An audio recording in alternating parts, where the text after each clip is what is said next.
If I'm to be quite honest with myself, I probably should do something a little bit more smoother than just playing the very beginning portion of my 5 minute countdown introduction footage, as far as putting up a bit of a disclaimer for the beginning of these interview live streams. To be just quite honest with myself, folks. Hello, everybody. It is the Dark Conservatarian, and I am here with another episode of Strike Force. This one being another interview stream, just like the last two. They were with both Aircraft Sparky and then Derpy Redneck appropriately on the topic of Israel. This one is going to be about capitalism with somebody that I have I've been on a panel once before talking about the issue of capitalism, and I thought we'd just get the issue a little bit more fleshed out on this one, and that would be Eron of the YouTube channel called Re-Education. Introduce yourself, Eron. Hi, yeah, thanks a lot, DarkCon. So my name is Eron. I host the show Re-Education on YouTube. I'm an anarcho-communist, and that basically believes that I essentially believe in the abolition of state, money, class, hierarchy, that sort of thing. And basically on our show, we try to take a lot of anarchist ideas from the past and find different ways that we can use them in real life praxis today. So we do a lot of on the ground work, and we try to, basically mesh up old ideas with the new modern way that we do things. And it's a lot of fun. So definitely come check it out. Nice. And speaking of on the ground work, most stuff that I do is actually helping a pro-life activism group that I am in association with. I actually need to get a little bit heavier on actually finishing the promotion for their for the group, because not only do they also do pro-life activism, but they also do a whole lot of monetary donation to needy mothers, so as to maybe incentivize them a bit to go ahead and ultimately not abort their child, you know? Interesting. Yeah, we could probably have a whole other stream talking just about that subject alone. I probably disagree with you on a lot of things like that. On the issue of abortion? Yeah, but we don't have to touch on that one in this one. All right. I guess aside from the ethicality of or unethicality, as I'll personally frame it, of abortion, what do you think? Do you think that it's still like a good idea to go ahead and donate and send monetary aid towards mothers in case they do ultimately don't want to go ahead and keep their child and not abort them? Here's the thing: we need a lot of different programs that can support a lot of different people in all levels of the birth process, right? So if people need help when they're on their own and they want to not have an abortion and they want to raise the child, I absolutely think that they should have that. And I also think that a lot of other measures should be put in place so that it's easier and more accessible to allow people to get abortions, preferably freely, as far as I'm concerned. Because a lot of the time it can result in a horrible situation for the mother, horrible situation for the child, and a lot of other things. But yeah, I'm not prepared for really a conversation about abortion right now. So I don't have anything written down. Okay. But giving monetary aid for needy mothers if they ultimately don't abort their child, though, do you think do you think that's kind of a bad idea, or do you think that's a good idea? No, I think that if someone is in need, they should be given all the resources that they require so that they are no longer in need. So All right, I would cool. say, yeah, absolutely. I agree with helping mothers, single mothers, families, children at every stage. Righto. Excuse me there, I was taking a good swig of my water. But yes, I guess on to the specific topic at hand. And as I have myself some notes here for my questions, no one asks a question in the live chat. We'll get to his question in due time. But for right now, I guess I'll just ask in generally, what would you say is a bit of a summary on your opinion of capitalism? You say that you're an anarcho-communist, but go ahead and tell of what is your belief I guess, against capitalism in general? Sure, yeah. So I think it really depends on how you define capitalism, but the way that I typically define capitalism is a market system that uses money. It also has private property laws and wage labor. And when all of those things are put together, they end up creating a system that inherently creates what Noam Chomsky would call unjustified hierarchies, though we can have conversations about how you justify a hierarchy, as well as all sorts of different disparities that almost certainly have to use a form of a state, if not a state, then some sort of form of authority to be able to accomplish. So I think that capitalism, when judged by that definition, is a bad thing, and it should be abolished, and it should be something that we fight against right now. So you think that capitalism is by definition inherently requiring of a state in order to exist? Well, so that's the thing, right? It's kind of a process. I can go through it if you'd like. So it depends on how you define capitalism, right? So, for instance, if you define capitalism as a free market, well, what makes it free? I'd love to know your opinion on that. But if we are talking about a system that uses money, right, then you have to essentially have private property laws to stop other people from taking that money or property away from you. To enforce those laws, you're going to need police or security to do that. And to make the laws in the first place, you're either going to need some sort of state, or you're going to have enough power to impose those laws by yourself, which essentially would create a new kind of almost neo-feudalism, or a king or a monarchy. So, by the definition that I laid out, I essentially think that that form of capitalism leads back to either liberal capitalism that we have now, or some kind of neo-feudalism. Okay, I would kind of dispute on whether or not that today. I mean, I presume when you say liberal capitalism, you're meaning a more classical definition of liberalism as opposed to how lefties use that word. But Yeah, yeah, exactly. I would kind of dispute with the idea that we have liberal capitalism right now, even with the amount of subsidies and bailouts that are given out to larger corporations, and not to mention all the minimum wage laws and all sorts of other different laws that go intervening into the economy. But I guess where do I start? Oh yes, that was what I was wanting to address. The idea of private property, like yeah, inherently, generally speaking, with capitalist societies, there's not just going to be like the government just allowing people to, do whatever they want with their privately owned property. Like there's going to be those laws that sort of, I guess, reassert or enforce those. Well, I don't know if enforce is the right word that I want to use for this, but reaffirm, I guess, those private property rights so that people ultimately do not just steal other people's private property and get away with it ultimately. But in assuming some minimalist, minarchist society that has capitalism, or an anarchist society that has capitalism, even, I would say that the law is not really inherently required, at least not in theory, anyways.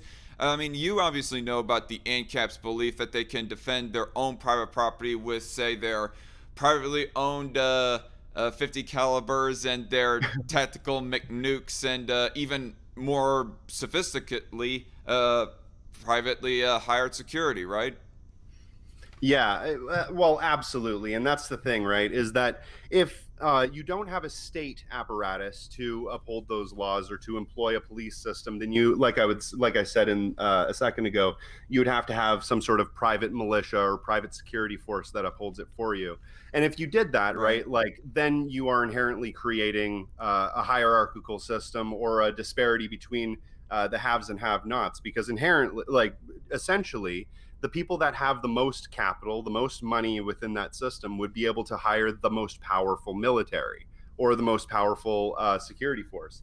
If that's the case, then they would almost essentially always be able to create a monopoly just by using that force. Might makes right, essentially, is what they would be doing.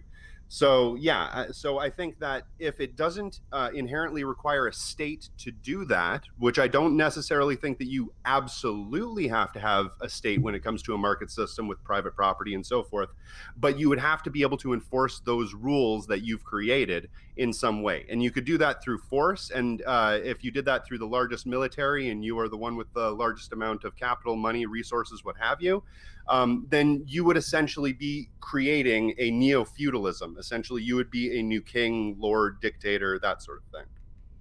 All right. Okay. Let me write down this question. How would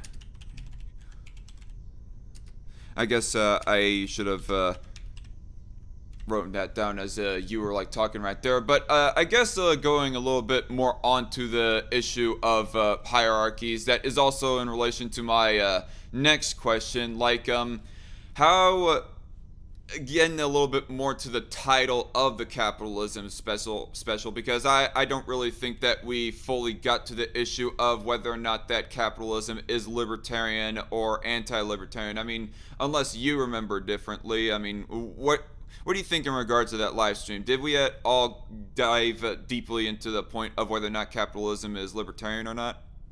Like, I think that we did. Sorry, just 1 second. I'm just trying to close my door. I think that we did to a certain extent, and I think that Nate made a lot of good points. But for people that haven't seen that special, I'm totally willing to talk about that because, yeah, I think as far as libertarianism goes in regards to capitalism, again, it really boils down to your definitions of the ideas, right? Libertarianism is based off of the idea of liberty. No one should own or control another person. So, Mm-hmm. can you have a system that's based on liberty that also has a capitalistic structure? And when I say that, I mean private property ownership, laws, a market system based on money. And by the basically the little structure that I outlined before about how free markets inherently require money, money requires private property, and so forth and so on. I would say that that is creating a hierarchy between the people that have and the people that have not. Right. So I would say that capitalism, by that definition, can't be libertarian because it doesn't allow for liberty. Because there's always going to be another person that has the means or ability to control other people. And if they have the means and ability to do that, and they do that, then that's not libertarian. So you think it's because of the hierarchy that you're supposing with capitalism as to why that it is not libertarian? Because there is a hierarchy that does exist, therefore it is not libertarian. To a certain degree, right? Now, when we're talking about hierarchies, there are a lot of different ways that we can define hierarchy and talk about that. There could be natural hierarchies that form, such as in the case of building a house. I use this example a lot. If you have one person that knows how to build a house better than everybody else, right? They've built a lot of houses Mm-hmm. before. Their knowledge and experience could be looked at as a type of hierarchy. We get into a lot of arguments on Twitter about whether or not it is or it isn't, but let's use those words for now. If that's the Yeah, like case, say for example, there is like the main architect who like done most of the planning out of how that the house was going to be built, and he's telling people what to do, and then there's like all the little grunt laborers that are following his leadership, you know. to some degree, right? I think that every worker that's within the project knows their job better than another person that isn't doing their job, right? And each one of those workers that are within that project are going to be just as important as anybody else. So, Well, yeah, perhaps. I mean, yeah, the let's assume that the architect does not know everything about how to properly mix concrete, but yeah. yeah, exactly. Or they're not proficient. They don't have the muscle memory to be able to install siding or roofing or ductwork or whatever. But in any case, there's going to be probably one person that knows a little bit more than other people. So we're going to defer to that person's knowledge in the process of building that house. But at the end of the day, that hierarchical structure that was formed arose spontaneously, and we allow it to dissolve, or we forcefully dissolve it when we go on to move to a different project.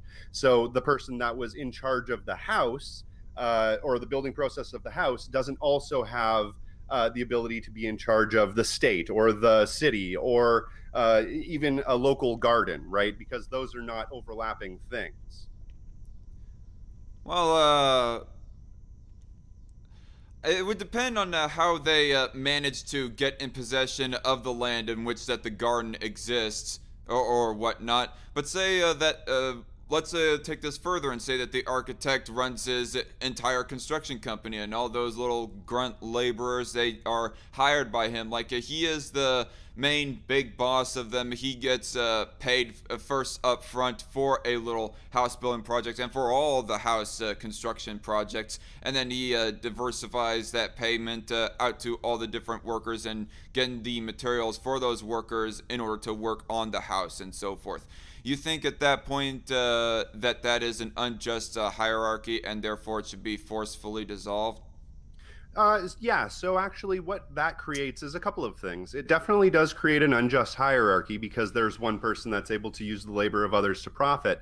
But you also have the Marx's version of exploitation when you enter into this sort of situation, which is the extraction of surplus value from labor. All of the profit that a capitalist makes over and above the resources, labor, materials, and overhead that a project is worth, right? So, for instance, when I was working in construction, I'm a construction worker by trade.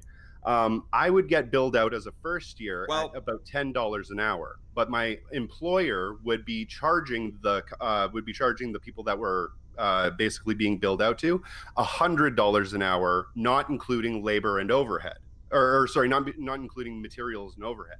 Right. So that means that out of that money that I was producing, out of that capital that I was producing, I was only receiving 10% of that actual of the worth of my labor. So that's the extraction of 90% of the value of my labor that goes directly to the capitalist over and above material cost and overhead, which means keeping the lights on, reinvesting, that sort of thing.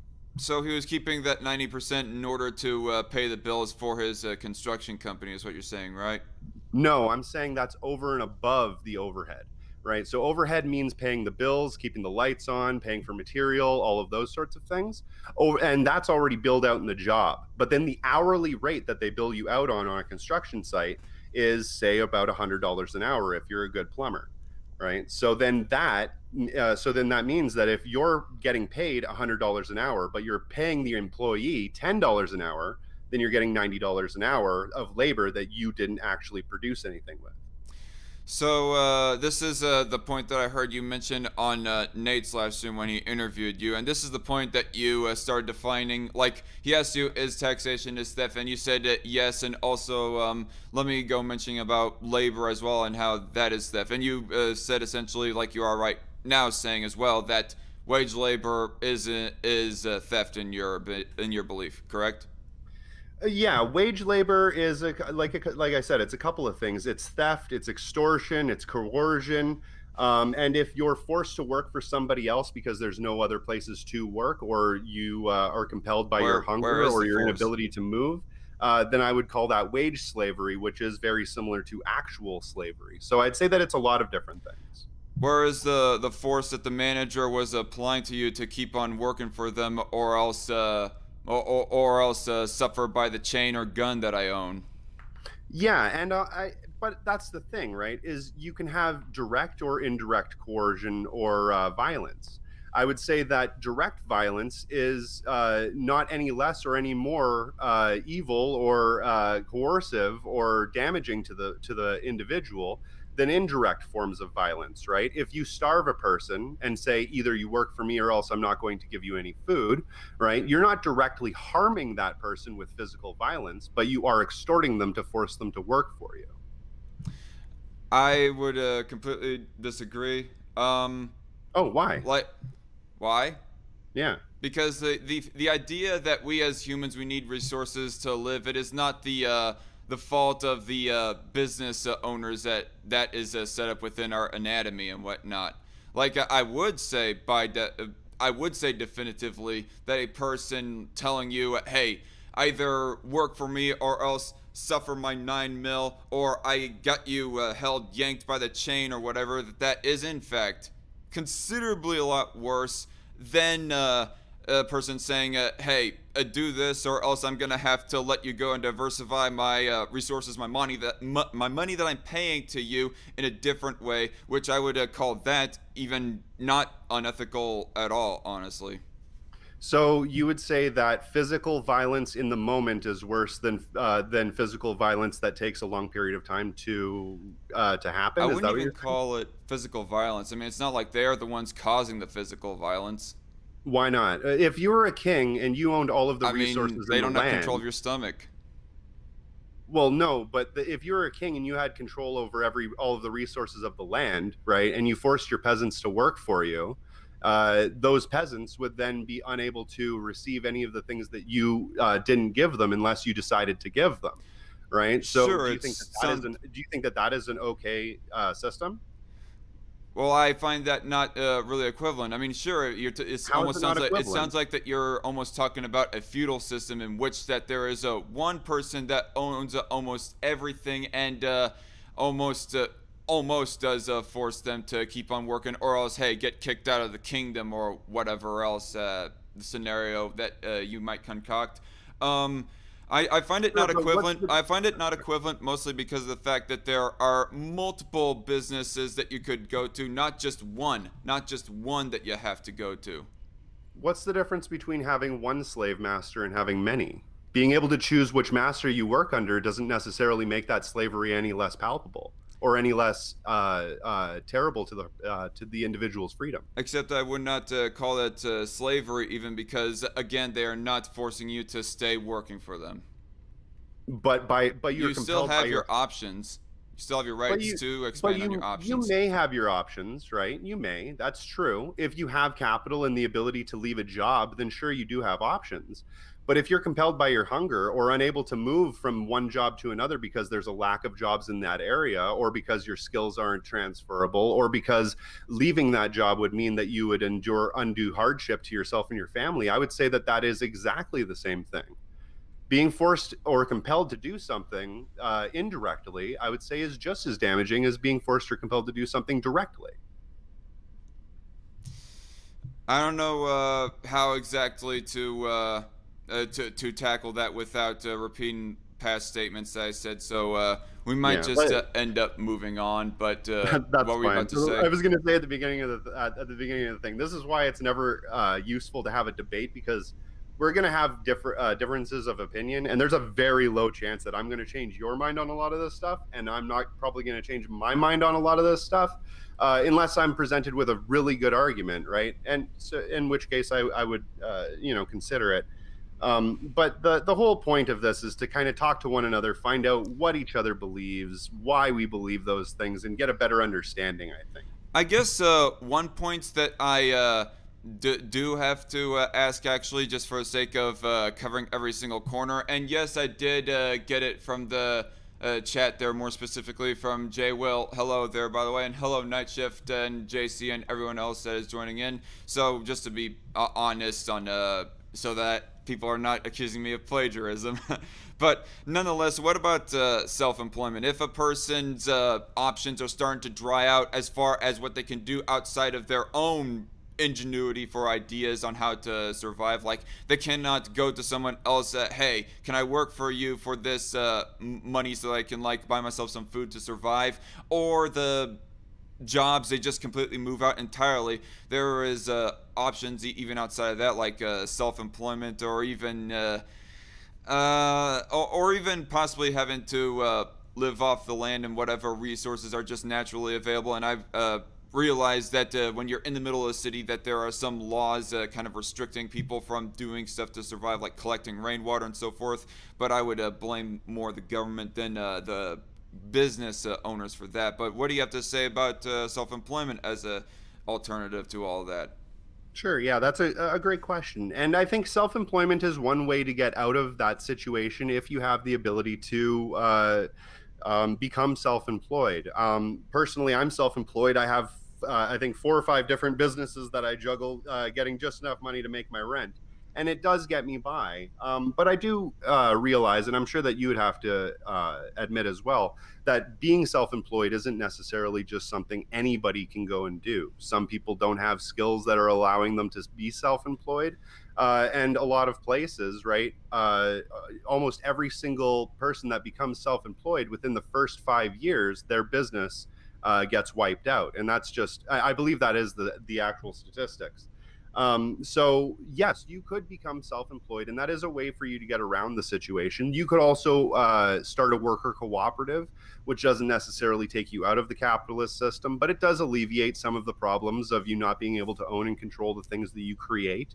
But I don't think that that's necessarily plausible or possible for every single person in every case. And actually, I would Sure. say that more often than not, it's more that it's much more difficult People don't to have start your own business because of the monopolization that larger corporations have already created people in the system. people don't have the ambition, and people are just too like intellectually lazy, to put it in one sort of way, to actually go out and do all the paperwork that is necessary and whatnot in order to create their own business, or even to try to do something a little bit more under the radar.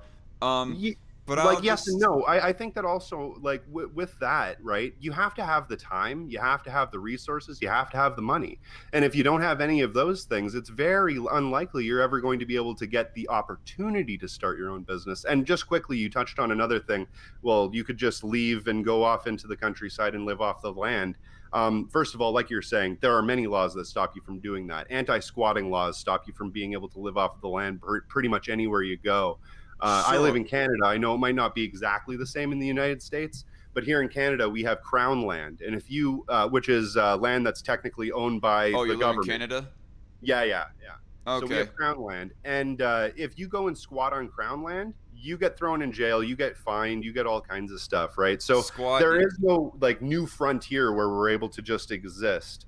And to try to squat inside of an empty house or something like that, I know a lot of people that do it.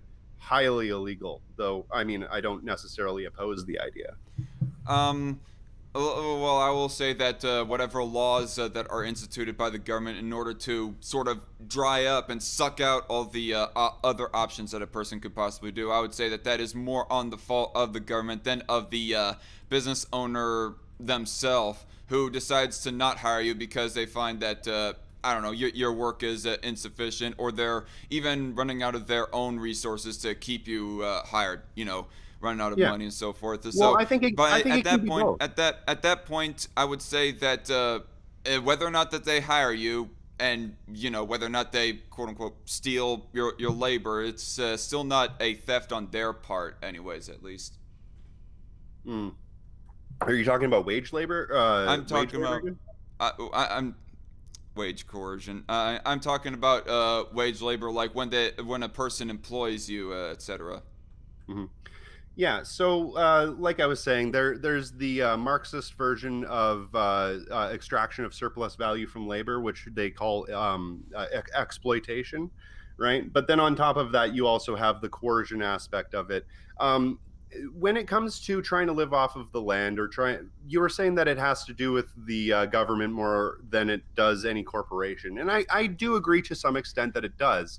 But I think that it is also both, right? You're going to have lobbyists for the entertainment industry, for the recreation industry, and that sort of thing, that are going to stop a lot of people from being able to just go and camp without paying campground fees, that are going to stop people from doing all sorts of different things, right? So we have to also consider the lobbyists involved that corporations use to lobby the government.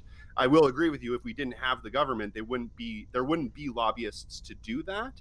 But in our current system, I think it is both.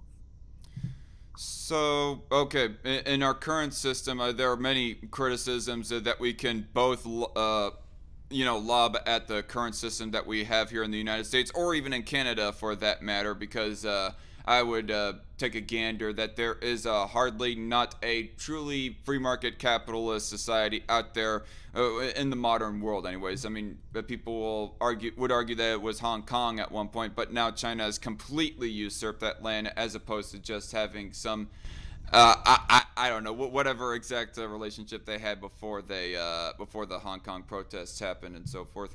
Um, but what was I gonna say? And here's what I was gonna say actually. And as far as lobbying goes, I would advocate that, yeah, there needs to be some limitation as far as how much a corporation can donate to a candidate. Well, I'm at least I don't know how passionate I am about it. Like, I'm not some Cenk Uygur or Kyle Kalinske about the issue, but I do understand the sympathies, and that does not have really anything to do with a person's own personal liberty on what they want to do within the economy or their own personal life or personal business, for that matter. It has more to do with how much of influence and sway do they have on public policy being made by giving large amounts of donations to XYZ or multiple candidates, running for office. Yeah, I mean, like I'm an anarchist. You're a very small government guy. We kind of agree on the aspects of anti-state, right? So, yeah, I mean, like I don't disagree with you that there should be like limits put in place. I go further, right? Where I'm like absolutely no money at all. If you have no money at all, then you don't have to worry about people lobbying because money doesn't exist, so there's no way to bribe anybody. Like not at least through money. There are other ways to bribe people, obviously, but at least through that method. So yeah, I mean, like I don't think that we disagree on everything. All right. So I would, I don't know. You would think, I mean, you do think that capitalism, by definition, is requiring of a monetary sort of system in order for it to be called capitalist? Do I understand that correctly? It depends on how you want to define capitalism. How I define capitalism is a market system that uses money, that has private property laws, and enforces it through laws and states and that sort of thing. Like I said at the beginning. So, does capitalism require you to have money? In that definition, I would say yes. But if we're going to use a broader definition of capitalism where we're saying it's only a market system or only a free market system, I think that there are different forms of markets, and I think that there always have been, that we could consider that would be within that same idea, right? Barter system, for example, is a sort of market. It's not exactly the same as a capitalist market, but it is a similar one. So, do you necessarily have to have money to have a capitalist system? If by capitalism you mean a free market system, not necessarily. Mm-hmm. I was trying to look for where that I possibly put my script for the for what was my opening in the capitalism special, because I had a bit of I gave my own layman's definition that I compiled from 5 different sources, and if I could remember roughly, it is capitalism is a market system in which that focuses mainly around the private ownership of property and the means of production. Um, and that's like the basic gist, just that right there, of all the definitions I've read before. That ranging from Investopedia to even Google definitions, as some of those other definitions might not be as credible. But nonetheless, they don't necessarily mention a monetary system. I will say that there is naturally going to be a monetary system because it is a currency is a bartering tool. That's my belief, anyways. Like, not everybody, if all you do is produce potatoes and you want to trade your potatoes to someone else for their chickens, well, they might think that, hey, I have too many potatoes as it is, I don't want your potatoes anymore, so sorry, but I'm not willing to give up my chickens. But if they had some universal bartering tool, that being money, to give to them so that the chicken raising guy can go ahead and take that as opposed to potatoes and use that as a way to trade someone else to get, I don't know, knives, barter that money for knives, which might be a little bit more universally utilizable as opposed to potatoes or chickens. Yeah, and it's a lot easier to fit dollar bills in your pocket than a goat, right? So Right. obviously, if you're going to have a system that's originating from barter or originating from mercantilism, you're going to have a certain amount of I can't remember what the technical term for it is, but a certain type of money or monetary form, like that you're going to use as basically an exchange value. When we're talking anarcho-communists, when we're talking about the economic system that we want, we're envisioning something that's fundamentally different from barter, fundamentally different from capitalism or mercantilism. It's based off of gift economics, or in some cases, usufruct, which is a distribution of goods that is based on need rather than what people, the amount of money that people might have or the amount of goats they might be able to trade for it. So essentially, it works by people work within a society and produce all of the labor, goods, materials, and everything required within a society to function. And from them working within that society, they are able to reap all of the benefits from that society. So they can get all of the cars or gummy bears or whatever Yoda plushies that they want to get. And never is there any instance where you have to exchange any sort of currency. More specifically, Baby Yoda plushies. Baby Yoda plushies, exactly. Right. So I guess how I would define capitalism, or okay. How do I go next from there? There are like many different routes I can go about this to sort of speed along the conversation. I guess to sort of ask, how would you define capitalism if you could like give your own layman's definition? Well, okay, yeah, I guess you gave it multiple times, but you want to just give it one last time? Sure. Yeah, so like my definition of capitalism is not very different from yours. You were saying that capitalism is basically private ownership of the means of production. And I would also say that it usually has to do with a market-based system that uses money and also institution of property laws and the enforcement thereof. Not necessarily property laws, but private property ownership in general is considered to be an ethical and allowable thing. And if laws are required in order to help reaffirm those rights, well then I say that it's not intangent against capitalism or libertarianism in of itself. I mean, the taxing of the money in order to fund the police and justice system, in order to reaffirm those private property rights. The taxing itself, that is the unlibertarian thing about it. But just the idea itself of some kind of way to enforce those private property laws, yeah.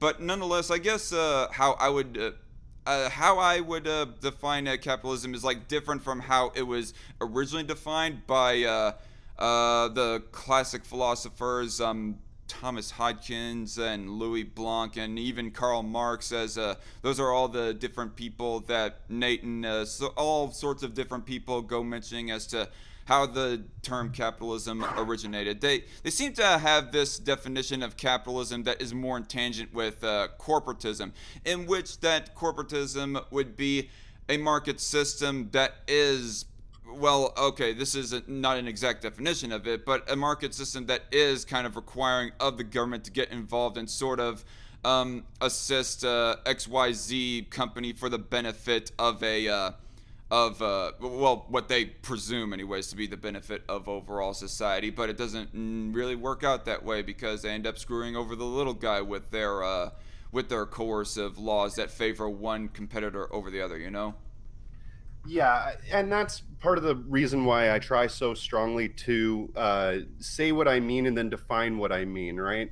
So when I say capitalism, I mean the thing that I said, that I described before, and I try not to use other definitions when doing that, because we could say corporatism means exactly the same thing, right? And then we're just using a different word to define the same thing. So instead of us getting mulled down in semantic arguments, whether or not this means capitalism, whether or not that does, I usually move away from that and just say, okay, well, capitalism is what I think this is, because that I think is a good definition for it.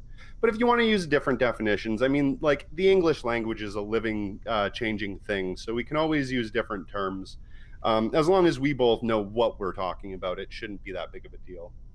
Right. Let me write down this last question, and then I'll go on from there for my next question. And I guess the definition itself of capitalism aside, what I primarily, main reason as to why that I value capitalism is because of the private property rights that come with it.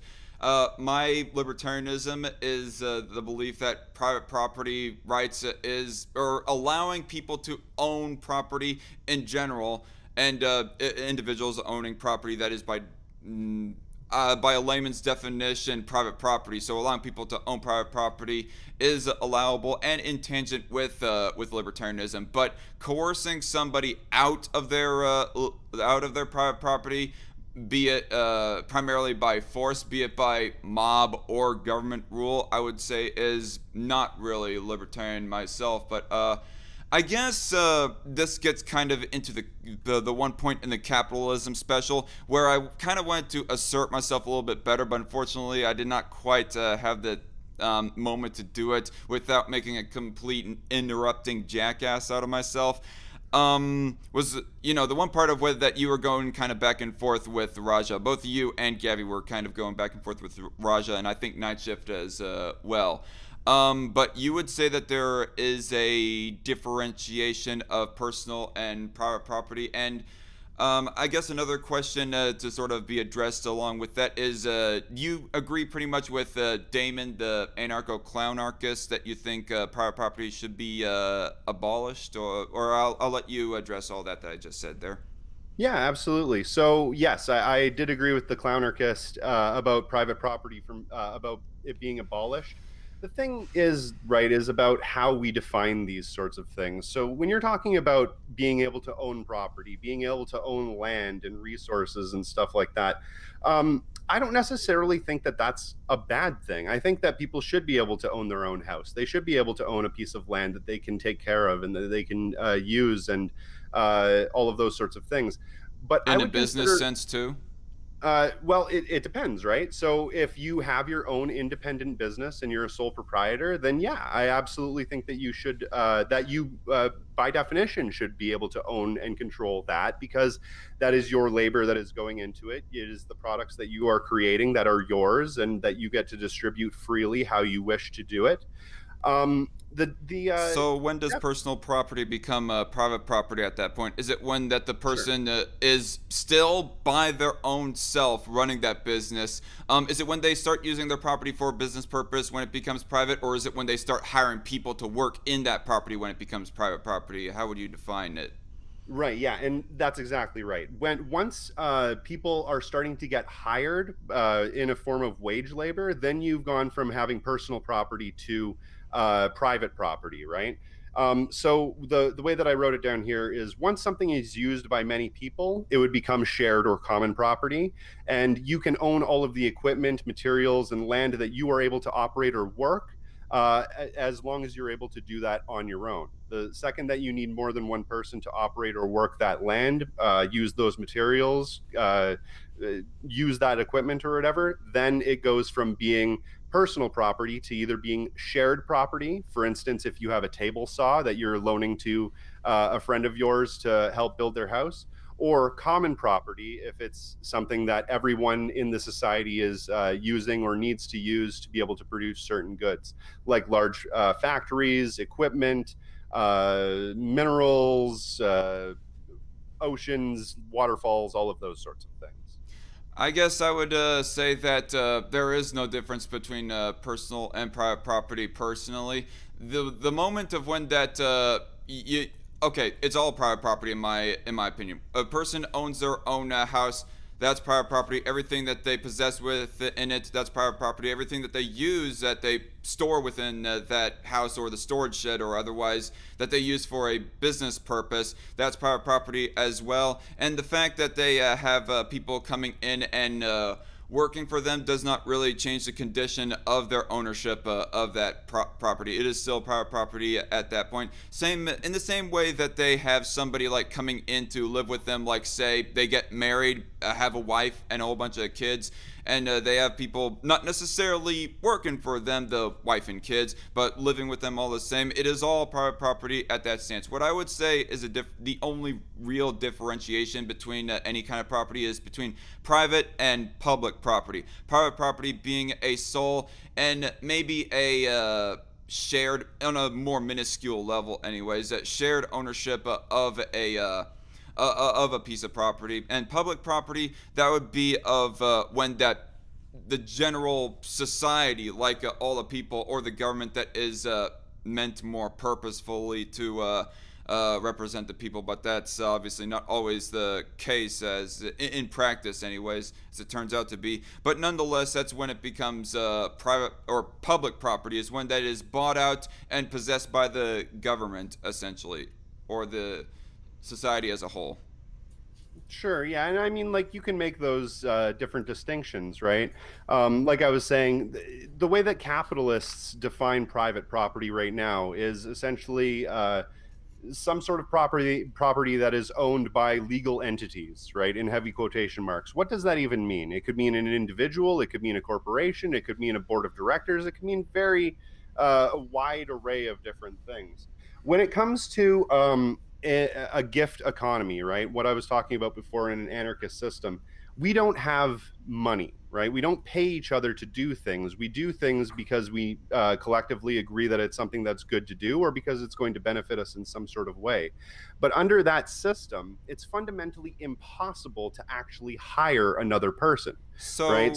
So when I say the abolition of private property, that comes in hand with the abolition of money, because once the abolition of money has occurred, right, no longer would you be able to own and control an entire factory where all of the workers do the work for you, because the workers would probably say, no, this is going to come to all of us now, and they would collectively agree that they would kick your ass down the street if you tried to tell them that they can't have the things that they created. Right?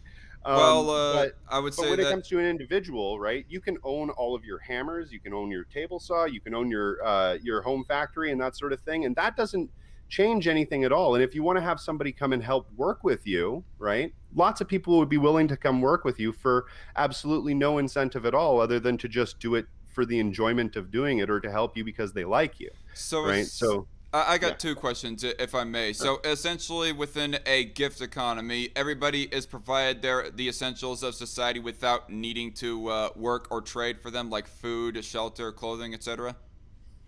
So within a gift economy, every job that needs to be performed in that economy to continue the economy, keep the economy in operation, would need to be still done by people, right? So we would just determine who wants to have what job, and if it's a job that they really like, even better. If there are jobs that people don't really want to do, like garbage collector or scrubbing septic tanks, then we could find different ways that we could incentivize those people to do those jobs.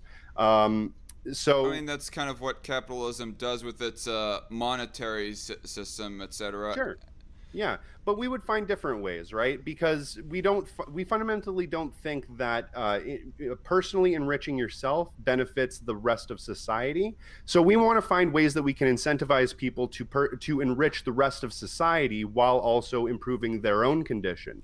So if you come up with some sort of amazing invention or something like that, the community is going to look at you as being someone that is really important and really essential, and we're going to give you like first class tickets to on an airplane, or you're going to be able to be the first one in line at the movie theater. These sorts of things. There are other ways to incentivize people to do certain jobs that have absolutely nothing to do with money at all. And I think that that's what we need to be focusing more on, rather than individually profiting, because Well, once people are how individually profiting, then they will inherently forego mutual aid and mutual benefit and the benefit of all society, so long as they personally enrich themselves. How is that sort of incentivizing structure that you set up there supposed to be? How's it going to be enforced so that you make sure that the hardest working person is like the first in line to see a movie or to board an airplane with their airplane ticket and so forth? How is that sort of thing going to be made sure that the hardest working person like gets put up front and just prevent like some other shitbag who did not really do as much, but still thinks that they want to be more higher prioritized as opposed to the harder working individual. Sure. And that's a great question. And I want to stress that it's not about the hardest working person. Uh, Somebody that works really, really hard might have the ability to work really, really hard, really long hours, where other people that are disabled, that are elderly, and that sort of thing just cannot. And that doesn't mean that those people should be given more of more of an incentive than other people that are unable to do those certain things. So as a community, we can all come together and we can look at everyone within that community and decide for ourselves who we think deserves to have whatever it is, the first choice of sandwiches or the first whatever, like the limo rides or whatever. That's something that would be able to be determined within a community basis. So either in your workplace, in your geographic community, online, that sort of thing. But it should be something that's agreed upon by everyone, right? As opposed to something that just inherently happens to somebody if they're able to manipulate a system. Well, the thing is that not everybody is going to agree with everybody, and You're right. you know this is a bit of a problem that I have with personally with anarchism in general, is that it is going to require everybody to agree on a basic ethical code, like no murdering, no theft, and in this case, even ethics in regards of private property. But even more so, it seems that there is a heavier implication within your ANCOM society that people will have to agree with each other on how people are prioritized, and you know that this sort of labor is needed to be done in order to keep society functioning. The idea with capitalism, though, is that because that you are not guaranteed the basic resources to survive, that is a sort of natural incentivizing structure so that you can work to participate and contribute to society to keep on running along, you know? Yeah. But Oh, sorry. Go ahead. anarcho-communism, particularly the society that you're proposing, it seems to be that there needs to be even more like basic agreement. People are not just incentivized to do things. They're not even incentivized to do things at all, really. They're just given what's needed, so the incentive is not really there. They have to just agree naturally to want to do it, whatever the labor is needed. So I can cover this in a couple of different ways. First of all, when it comes to the capitalist system, if your capitalist system was inherently based on meritocracy, I would agree with you, but I don't think that it is. And the reason why I say that is because labor doesn't actually ensure that you make any extra money under capitalism. If hard work got you further in capitalism, then every mule would be a millionaire, as the old saying goes. So I don't think that it is inherently a meritocracy. I think that people are able to manipulate the system to be able to move money and become incredibly wealthy without doing any labor at all. And you were having a conversation with another Marxist it might have been a couple of months ago. They said something along the lines of anybody that doesn't work doesn't eat. Well, anarchists don't necessarily believe that, but we also believe that if you don't work or perform any labor at all to the society, then you also shouldn't necessarily be considered part of that society if you have the ability to do so. So, you're referring to libertarian, quote unquote, libertarian. Like, I still do not agree with either you or him on your defining of libertarianism, but nonetheless, that's why I use the air quotes. You're talking about libertarian Marxist, the guy I conversed with last March, right? I think so. He had a very heavy accent. I can't remember like where he was from. Kenyan, I think it was. Yeah. That's the one. Yeah.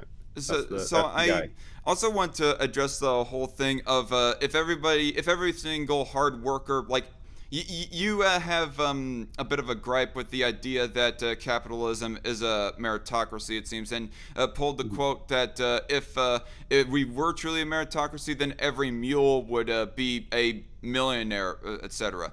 I would go to say to everybody, really, that it isn't just hard work that is required in order to become successful. It's also the right work that is required in order to become successful. Like, here is a saying that I heard once. Like, you spend your entire life, like a good few decades of your life, digging this ditch, like toiling 10, 12 hours a day to building this ditch. Congratulations, you build a ditch. Okay, who is paying you to build that ditch? Because if nobody was wanting that ditch, or they did not value your labor enough, well, then you're not going to get compensated for your labor all that greatly. Like, it's easy enough for somebody to just keep on doing a cashier job but pretty much all their life, but that is not of high value. You also have to put forth the work ethic and leadership skills too, for that matter, in order for you to upgrade in your position to become manager even of the grocery store, instead of just remaining a cashier. It's not just hard work. There needs to be some amount of business savvy and brains in general in order to advance in society. Sure, and I would say that obviously makes the same point that it's not a meritocracy, right? And who are we to determine whether or Mm. not one person is able to is worth more than another based on any of these arbitrary factors? If we were to take a look at Jeff Bezos, for example, he is no famous inventor. He's no brilliant guy. What he did was he created Bookstore, but online. That's not any special kind of idea. That's not any amazing sort of invention. It's basically like inventing the idea of owning a grocery Well, store. people You want didn't sure. invent anything. All you did was just take advantage of a situation. Well, people Whereas sure another wanted man it that though. makes sorry, just let me finish for 1 second. Whereas, say, another man who spends, say, 40 hours or whatever, 8 hours, 10 hours a day inside of an elevator shaft operating a switch, right? How do we say that that person is worth less than Jeff Bezos when he's dedicated his entire life to just operating one switch down in the middle of a basement, basically wasting his entire life away down there? Why should that person get absolutely no benefit from doing that incredibly alienating labor, while Bookstore but online guy gets to be the richest person on the face of the earth? Well, That's why there's I say it has nothing to do with meritocracy. It has to do with swindling and changing around the rules so you can benefit yourself. Well, I would say that it's at least it did not start off as swindling, because obviously there was a lot of people who wanted to buy books online off of Amazon and so forth. So I disagree with that terminology, but nonetheless, there's also a whole lot more planning and strategizing required in order to start up a business, as opposed to just activating a switch all your life. I mean, that is very menial labor. We also have to understand that different kinds of labor are valued at different levels. Like, almost anyone can activate a switch, and basically everyone can well enough easily learn how to activate a cash register and organize with and stocking a store and so forth. But not everybody can weld. Not everybody can become a computer techie, etc. So obviously those kinds of jobs are going to be higher valued. There's obviously some exceptions, I suppose so, but I would have to take a deeper look into those, but I'm just going to stick with that analogy for right now. You go on. Yeah, sure. So that's the thing, right? Is that sure anybody can operate a switch, but how many people on Earth do you think would be willing, without without being forced to do so, with by their hunger or by whatever force, to sit in the darkest depths of a mine shaft operating a button all day? There are very few people that would choose to do that. They're being forced to do those sorts of things, right? And when it comes to what labor is worth more inside of a capitalist system, well, all of these different workers are all essential to the maintaining of the system. The mine can't function without an elevator operator working it. A city can't function, or at least you can't get groceries, if you don't have a store clerk to be able to sell you those groceries. Everybody that works within a system is just as useful and just as important as another person, so long as they're producing meaningful, useful labor. But when it comes to Well, somebody like sure, a they're CEO essential. or Jeff Bezos, who owns a yacht and then buys another yacht so he can fly his helicopter onto his yacht and Hmm. doesn't actually do any actual labor himself, well, he's taking advantage of a system, right? He's not doing anything meaningful whatsoever. All he was doing is just manipulating something that he was able to get to the top of. If we decided as a collective that we wanted to have Bookstore but online, I agree that we would probably all think, yeah, Bookstore but online is a good idea. Let's do that. But we didn't need to pay Jeff Bezos, whatever it is, $100 billion or close to $1 trillion, so we could have that service. We I could have came to will. that on ourselves. I can probably agree enough that the idea of setting up a website to where that you can purchase books on, and then of course hiring all the delivery apparatus in order to get those books delivered out is not as intelligence requiring, is not as high of an intelligence requiring as, say, inventing the iPhone, or revolutionizing computers, or developing this new method of some kind of, I don't know, brain surgery or whatever else medical field that we want to come up with. But nonetheless, he might not be that smart in the grand scheme of things, but he still has a bit of a strategizing mind. And I don't even want to just talk about Jeff Bezos, because I think there's a whole lot of sneaky things with Jeff Bezos myself, but that is outside of when he first founded the company. But nonetheless, he saw something that was in demand, and he filled in that role by coming up with that idea, and before anyone else had the fortitude to come up with it, before him anyways. Just in the same way that a person who invented the hula hoop, or even sort of as petty as it is to mention, came up with the idea of pet rocks. I mean, those are very small and very minor skill requiring sort of things to do in order to get those ideas sped along, for lack of better wording. But nonetheless, the fact that they saw that and they decided to exploit it, and I will go ahead and say that exploitation is not inherently a wrong thing. That's especially with the way that it's used. I think people are grammatically correct, commies are grammatically correct in how they use it, but nonetheless, the fact that they were able to see that before anyone else and exploit it, I see that no harm done. Well, okay. Well, you can look at it that way. I do see a lot of harm done, right? Because it wasn't just something that Jeff Bezos, or you can look at any number of people, Elon Musk, or any other billionaire. It wasn't their labor that created those ideas in the first place. They were able to manipulate the system, so they were able to be the ones that got the credit for it, right? Just like the light bulb, just like a million other products that came out. But at the end of the day, the laborers, the workers, were the ones that created the ability for that to actually happen, right? The bookstore but online doesn't exist without the people that work within that bookstore. And if somebody comes up with an incredible invention, like a new kind of light bulb, or some sort of sparkly Baby Yoda plushie, right? Then if that person creates something that everybody thinks is amazing, we should absolutely give that person some sort of benefit, right? But you don't think he should be able to become a millionaire?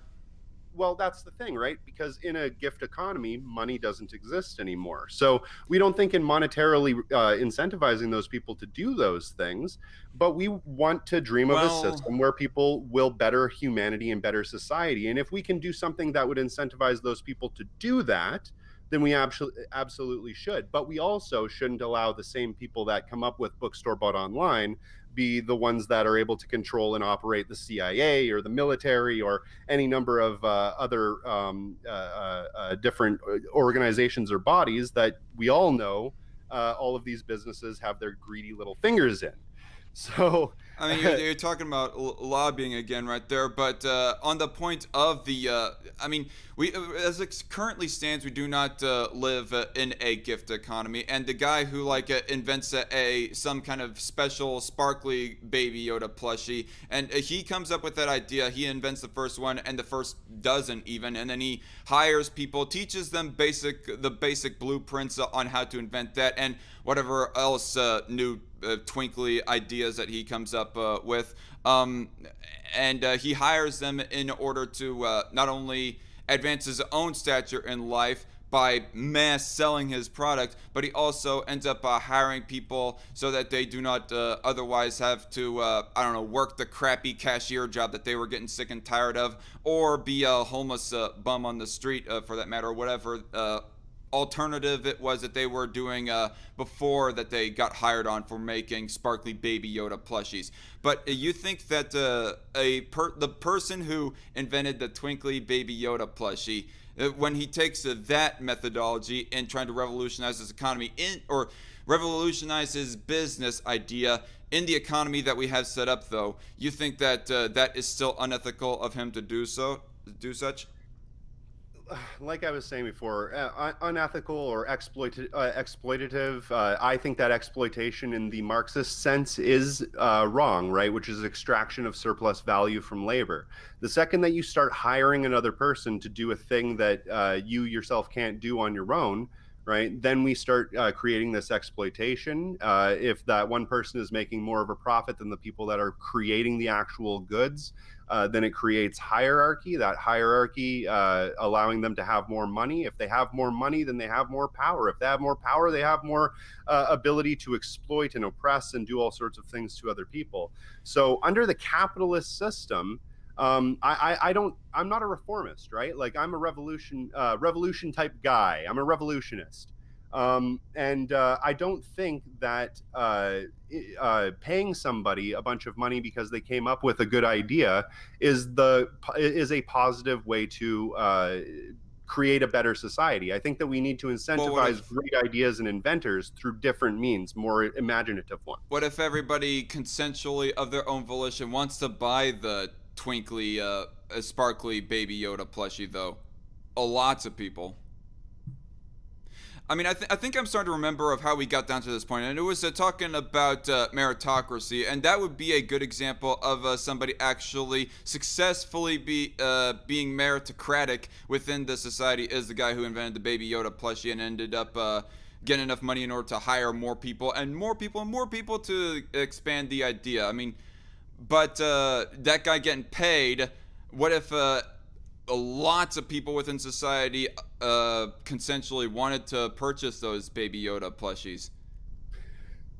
So that's a very interesting question, because there's a lot of different ways that you can look at that.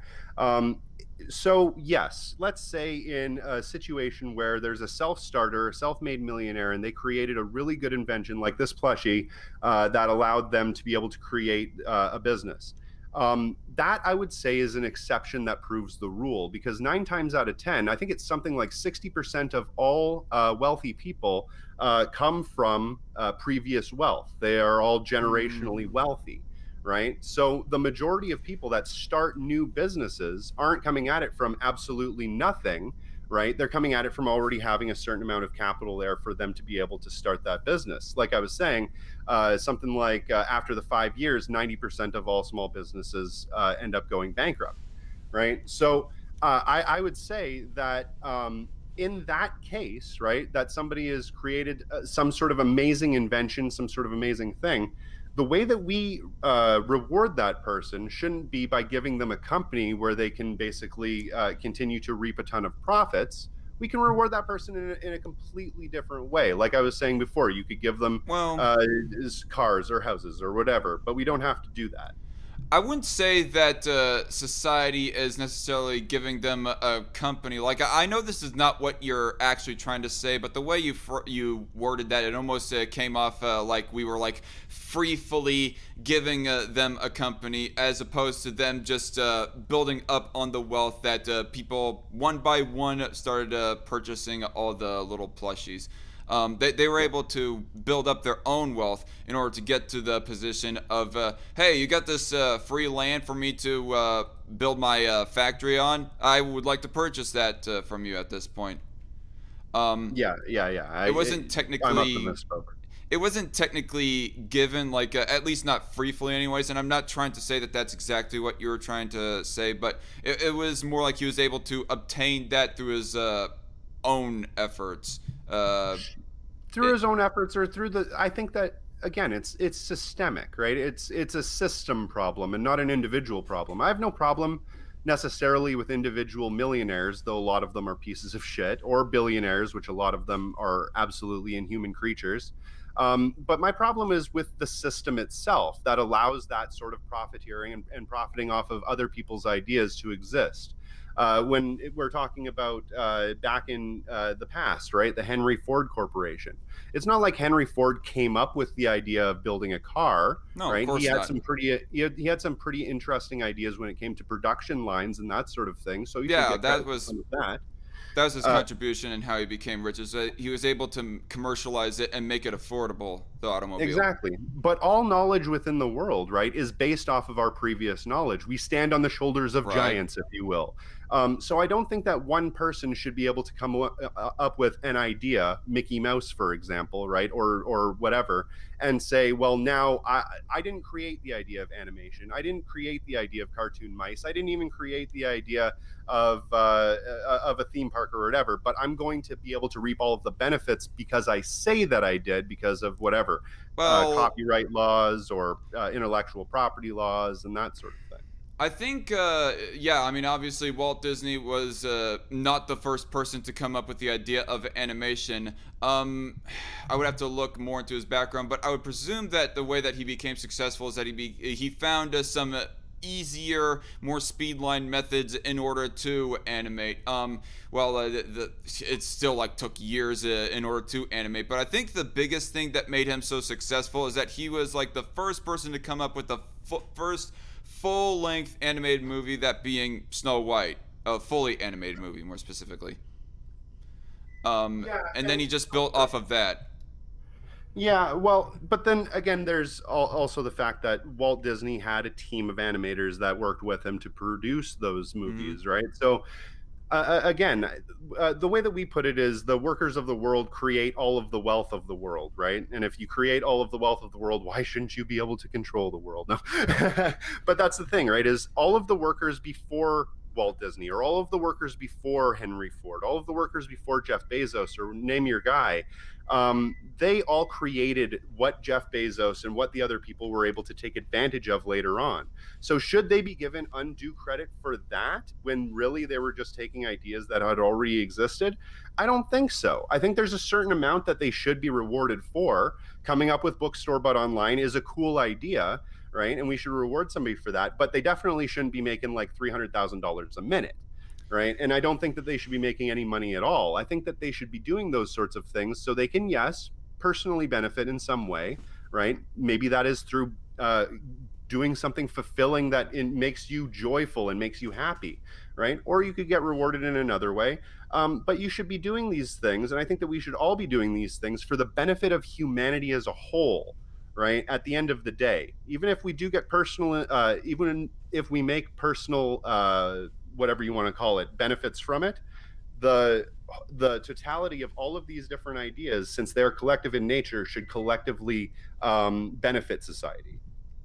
All right, and I'm going to rewind a little bit and address something that was a little bit earlier mentioned, and this might be also a bit of a expounding and extension on the conversation that we were having just right now. But you mentioned a bit of a factory analogy, and I guess this could like go for the analogy of all companies, for that matter. The idea that a worker that a worker is being exploited out of their own product that they created. I disagree with the exact framing right there. Like, the only thing that they brought to the table was their own labor. I mean, sometimes I guess they bring their own tools in some cases, but a lot of the cases they do not have the resources in order to create the selling product. Like a factory, for example, let's say makes chairs. They do not own that wood in which the big manager, the big business owner,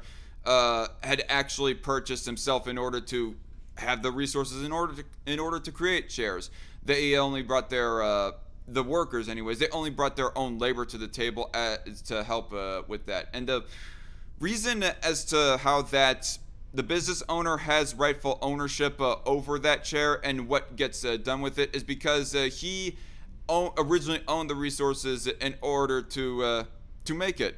And the worker, all he did was create one part of it, and the next worker create another part of it, etc., on down the line, so as to sell it and then pay them back on some of their labor. And if they do not like on how that their labor is being managed in the creation of those chairs, in the management of that factory, then I say that they can go on and move on to a different business.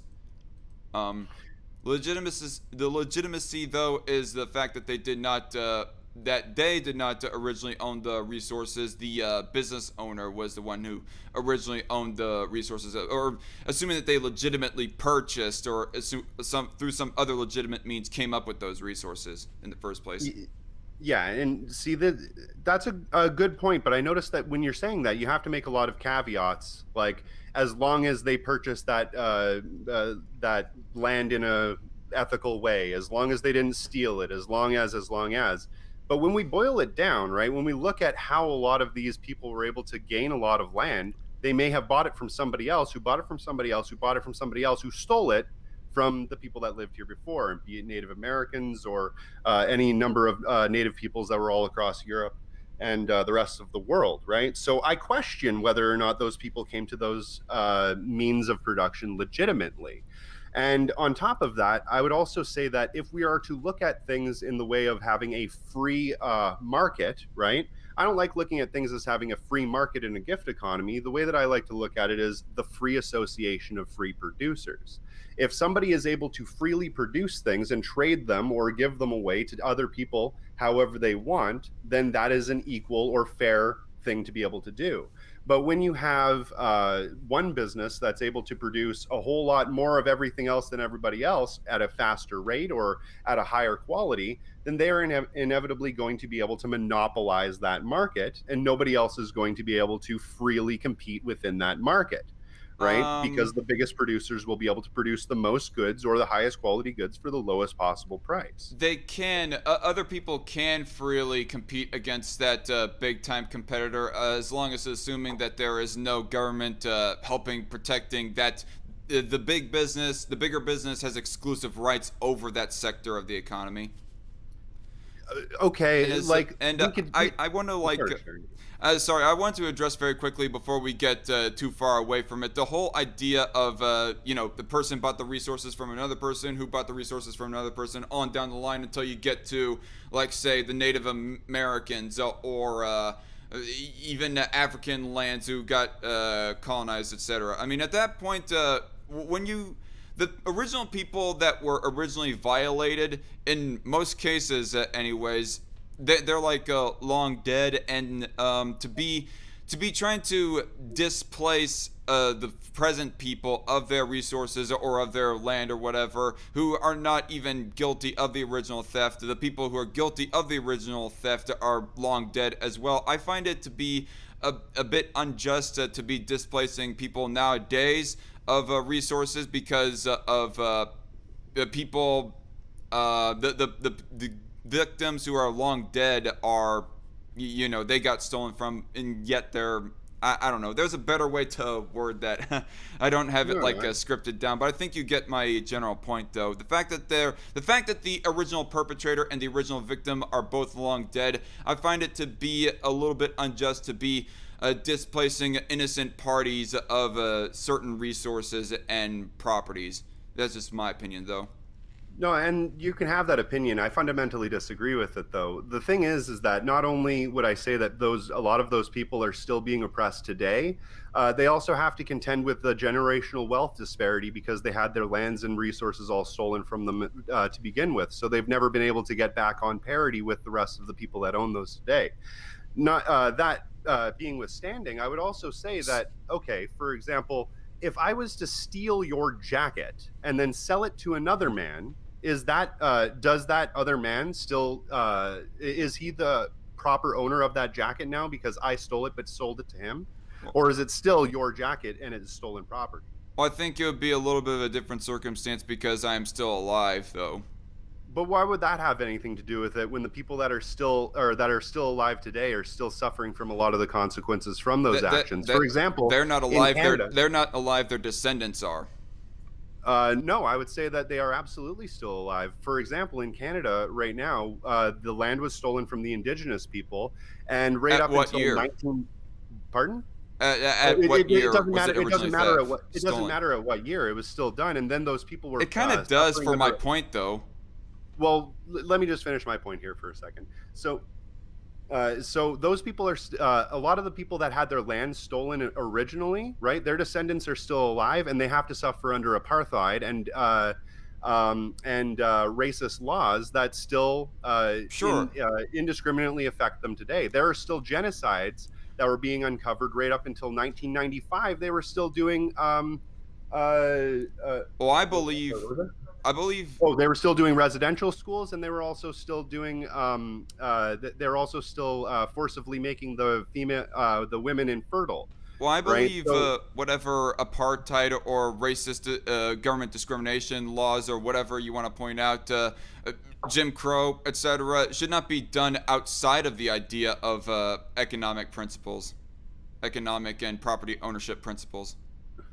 yeah, well, see, I'm sorry, I don't really know what you mean. Can you rephrase that? Um, let me see if I can do this. Okay, I believe that people should not be systematically oppressed by their given governments. Like, I don't think that Native Americans nowadays should be living as basically second-class citizens on reservations, not really of their own nation, and at the same time not allowed to vote within our elections. I don't think that should be something that is continued to be done within our government, regardless of what principle we want to talk about, as far as who has rightful ownership nowadays of the land that was stolen from their great grandparents.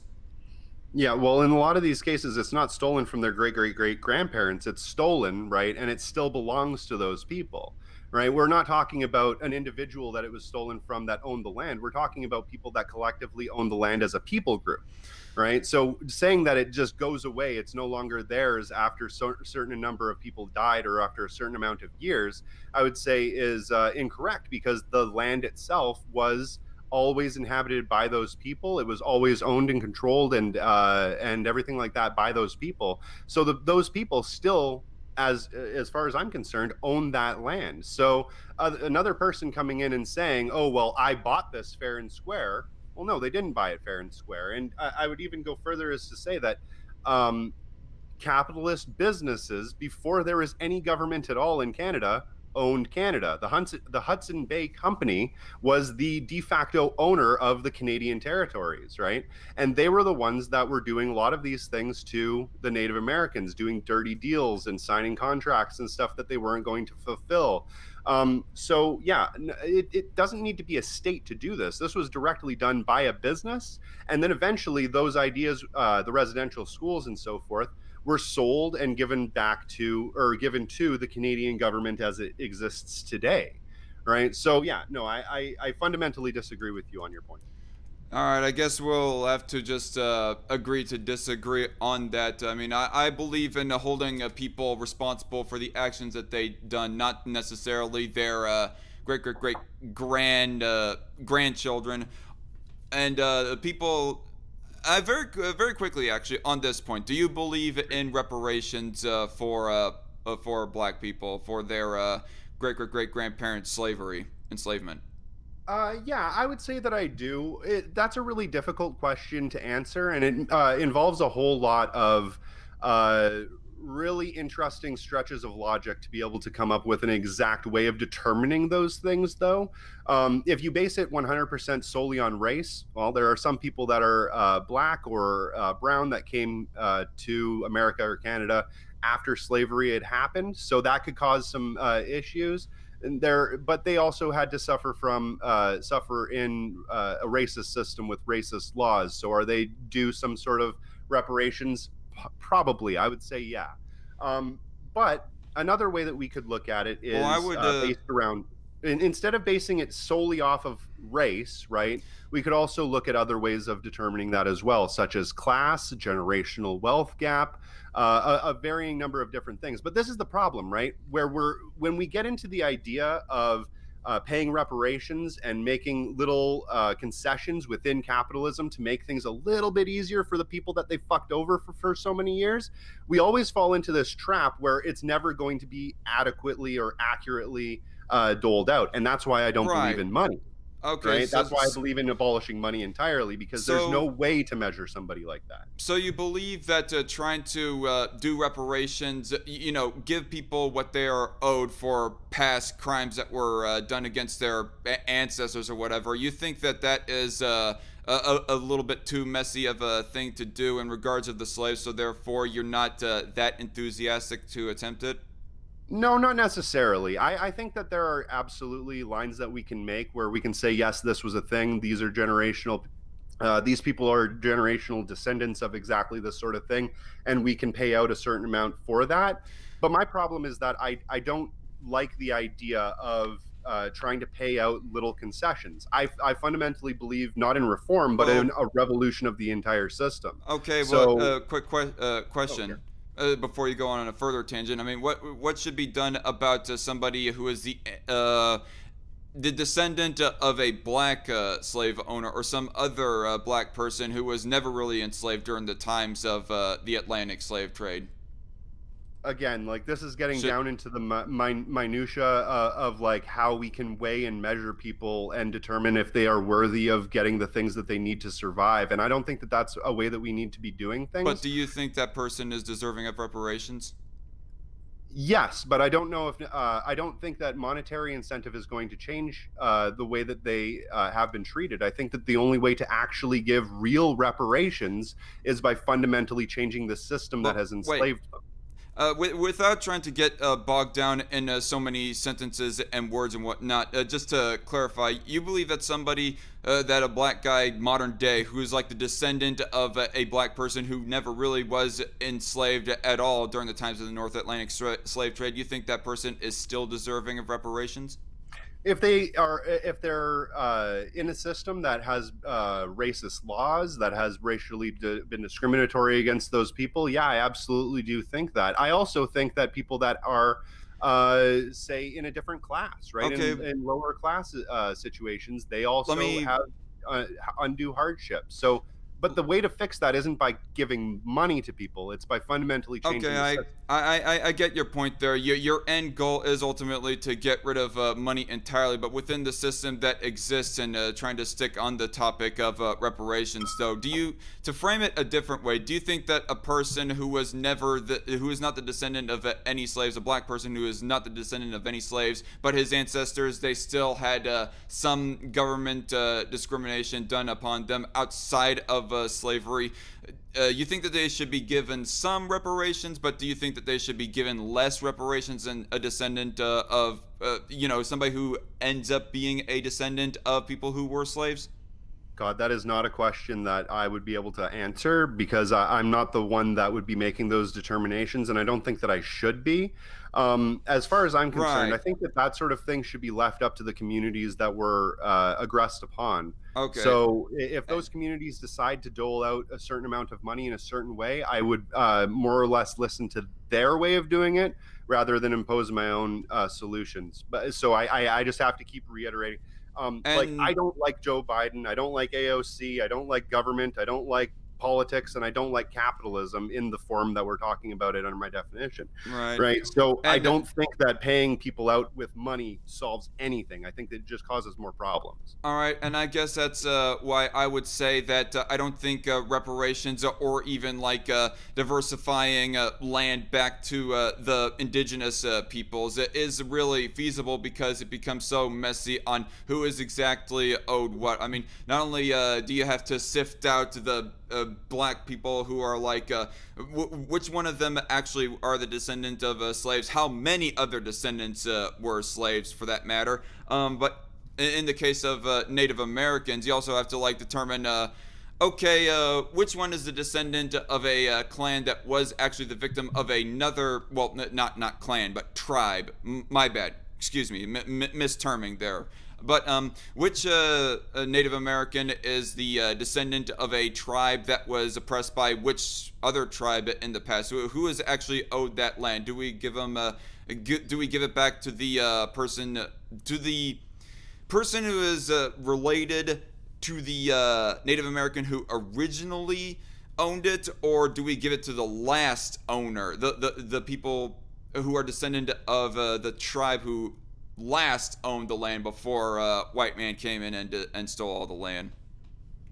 Yeah, like those are It all really becomes good real messy. questions.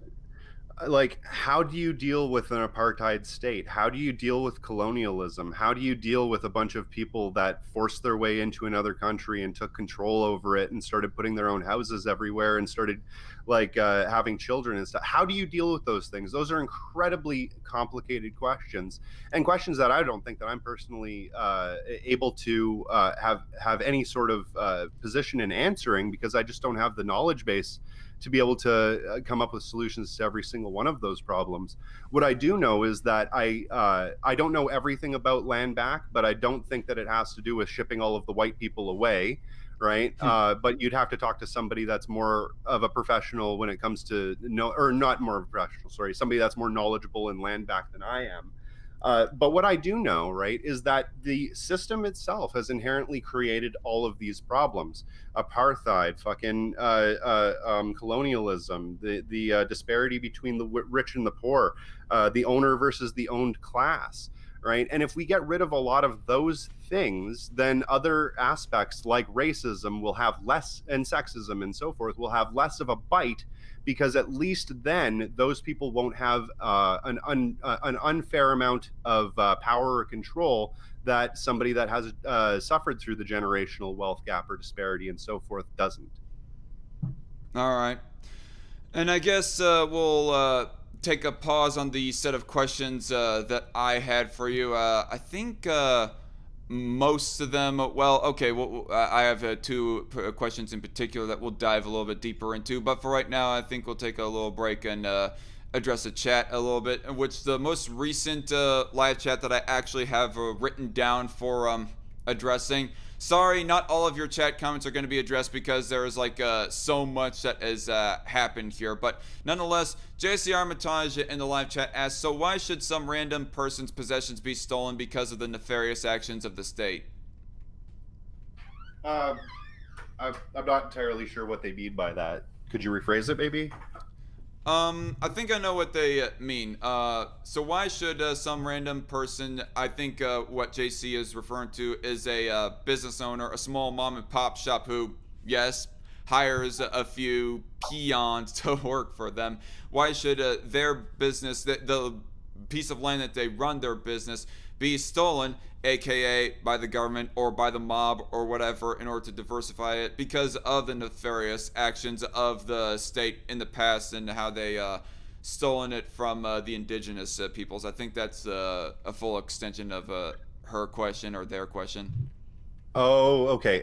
So I'd have to say, like, I just repeat the same question that I brought up before, right? Where if I was to steal your jacket and then give it to my son, and I was to die and you were to die, right? Then that jacket was still stolen. It was still a stolen jacket, whether or not that person, or for a better example, like if somebody was to steal everything that your grandfather had in his bank account and then he died, right? That probably should have been going to you, right? But instead it goes to this other person. That's still a theft as far as I'm concerned, right?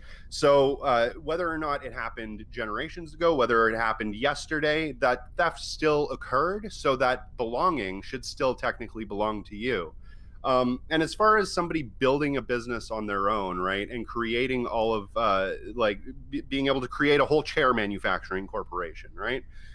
Once they are unable to work those machines, or once they are unable to produce all of the chairs that they need to produce by themselves, then in a system that doesn't base itself around money, you would have to use collaboration. And in doing so, you would inherently make all of the property and all of the tools and equipment and land and bullshit that you were operating by yourself would either become shared property or would become common property, because you can't physically own it or not own it. Sorry, you can't physically operate or use it all by yourself anyway. And if you were to tell somebody that made all of your chairs that you were going to take all of the profit or all of the benefit away from them, even though they made the chairs without property rights, that person would look at you like you had three eyes, and they tell you, no, I made half those chairs, I get half the profit. All right. I'm looking at the rest of the live chat. Okay. I'm trying to see what next. I guess next question. JC Armitage, one of their earlier live chat comments was, how exactly does one know where to distribute scarce resources without price signals? Central planning slash command economies, because that worked out so well in the Soviet Union.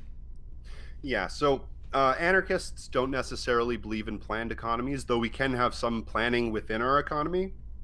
For example, if we all plan to reduce CO2 emissions and work towards a greener future, we can all agree to do that sort of thing, right? Um, can you repeat the question again? All right. How exactly does one know how? Excuse me. How exactly does one know where to distribute scarce resources Right. without price signals? Central Yeah, planning, command economies, because that worked out so well in the Soviet Union. Put a little right. bit more emphasis in Yeah. my voice. All right, yeah. So distribution, right? Yeah. So we can do a certain amount of planning, right? And we can also say that the most nutritious food should probably go to the hospitals because people that are sick probably need the most nutritious food, and that sort of thing. But when it comes to distribution itself, nobody knows better what a person needs more than they do. Right. So as long as people are given free access to the things that they need, food, clothing, shelter, plushies, whatever the fuck you want, the people that need those things will be the ones that determine how much and how much they need and how where they want to acquire those goods. Just like if you were to have, say, free tap water available to everybody, people will take only the amount of tap water that they need because it's free. There's no real point in hoarding any tap water because you can just go to your tap and get more of it later, right? So, in that sort of system, if you are wondering why wouldn't people hoard? Well, the same reason why people don't hoard tap water. It's given out freely, and people, if it is given freely, won't have that desire to grab all of the resources that they can, and they will take them as they are necessary, as they need them. Sorry. And there was one other thing. When it comes to a gift economy, you get things from a free store, which is exactly the same as a grocery store. The only difference is that when you go to the till, instead of paying money, you scan a barcode or something like that, and it notifies the people that made or produced the product to produce more of that product, so they won't run out of stock in that store. All right. Sounds almost kind of uh I don't know how to say it without it sounding like overly condescending or joke or smug, but it almost sounds kind of fantastical, that kind of sort of thing. I don't think it is. I mean, I think that already within our system we exist without exchanging money every single day, right? The way that we do things right now is we go to a store, we swipe a card, we never actually see any physical currency. All we see is a number on a screen, and that number on a screen allows us to be able to either obtain those goods that we've produced or not obtain them because we don't have enough money. If we eliminated that number on the screen and just continued to produce goods as we needed them and distribute them to people who need them, then I think that the system would work just fine. And I think that it's not a large step to go from using a bank card that has an arbitrary number value based on how much work you've done to having a bank card or a card in general that just notifies the person that created those goods to create more of them. Um, I'm going to actually. That's not a question, but a statement. I'll let you address that when we get to it in due time. But next question I have written down here in my notes is from Night Shift 10,000, and you remember Night Shift from the Capitalism special, right? Yeah, hey, how's it going? Yeah. So Night Shift says, "Is that person okay?" He asks, is that person paying those people that are working for them? Did they enter into that agreement of their own free will? If they did, then it's not an unjust hierarchy. Well, I guess he's just essentially saying the same thing that I did, but in different wording. So yeah, I think that if anybody is giving their labor as a commodity, basically and not getting the full value from that labor in the form of extraction of surplus value from labor or profit that a capitalist is producing, or sorry, is accumulating, then I would say that that's exploitation, and it inherently can't be an agreement that you've come to. Or maybe it could. I mean, you very well could sell your labor at a reduced price, right? But then the question is, Yeah, why are you selling your labor at the reduced price, because they right? don't Is it feel because like you're self-employing. sorry? Because they don't feel like self-employing or taking even more time out of their life searching for a different job. They're just satisfied for the then and now to work for that person. I mean, yeah, I guess that was the next question. Like, what if the worker is completely A-OK, or at least understanding, and is thus, in a way, A-OK with what is being done of the manager or boss, like taking excess labor to pay for the bills of the, or even upgrade his own residence and also the business as well, for that matter, Yeah, just right. in So general. like in slavery, there were certain slaves that worked for the master, that got to live inside of the big house and got to have all kinds of special perks and so forth and so on. But it didn't mean that they were any less slaves, right? Regardless of how we like to say exploitation is good or bad, Yeah, you and under I the have two different Marxist. definitions of slavery, just saying, but go on. Sure, but under the Marxist definition of exploitation, what we're talking about is is an action that actually occurs, right? It's the extraction of surplus value from labor, which is a real thing that you can measure, right? So whether or not they are okay with that exploitation doesn't change the fact that it is exploitation. And then I would also ask, why is that person in the position where they're selling their labor for something cheaper than they would be able to at, say, a cooperative business where they would get full value from their labor? If somebody is offered a business where they make less money but have to produce more versus a place where they have to produce the same amount but make more money, they're more likely going to choose the place where they make more money unless there's another underlying circumstance. Are they compelled by their hunger? Are they unable to find another job? Are they unable to da da da da da da da da 100 different other reasons?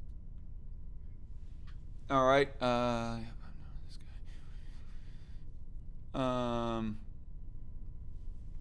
Sorry, I was just reading a live chat comment right there. I mean, Yeah, yeah. it was kind of a little bit of a snarky one towards your way, so I wasn't want to read it aloud necessarily. Oh, I Um, don't mind. I don't care at all. um, but I guess to sort of go on to the next question, JC Armitage has been asking most of the questions here. JC Armitage is like one of the one of the best fans of the show, and I appreciate them for that. The reason why I say them is because we do not know even now if JC Armitage is a dude or a chick. Okay. But JC Armitage asks, if you oppose private property so much, then surely you wouldn't have a problem giving the workers' council everything you own, right? So like that's the thing. That's where we make the difference between personal property and shared and common property. When it comes to personal property, like your toothbrush, like your bathtub, like your car, like your house, or the plot of land that you have your house on, those are all things that would be personal property. They would be owned and controlled and kept up and maintained by you, right? If you left that place, then it would, and you decided to find another place, then it would become common property until somebody else took their ownership of it. In that way, it kind of is almost like an ownership by use, but with fundamental differences.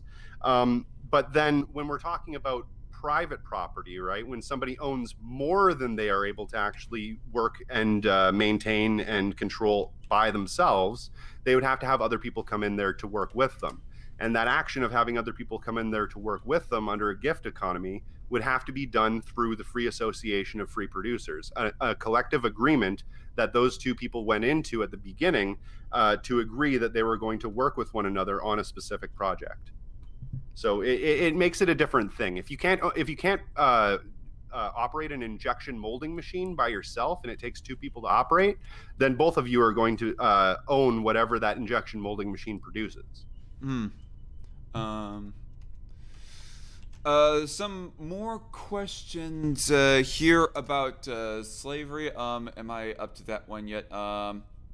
Okay, actually, here's the statement right here. It wasn't really a question. JC Armitage says, "Yet, if the company experiences a loss, I doubt you'll want the workers, air quotes, an anti-concept, but whatever." By the way, JC's words, not mine. To share in that. Okay, let me start over. Yet, if the company experiences a loss, I doubt you'll want the workers to share in that loss as well.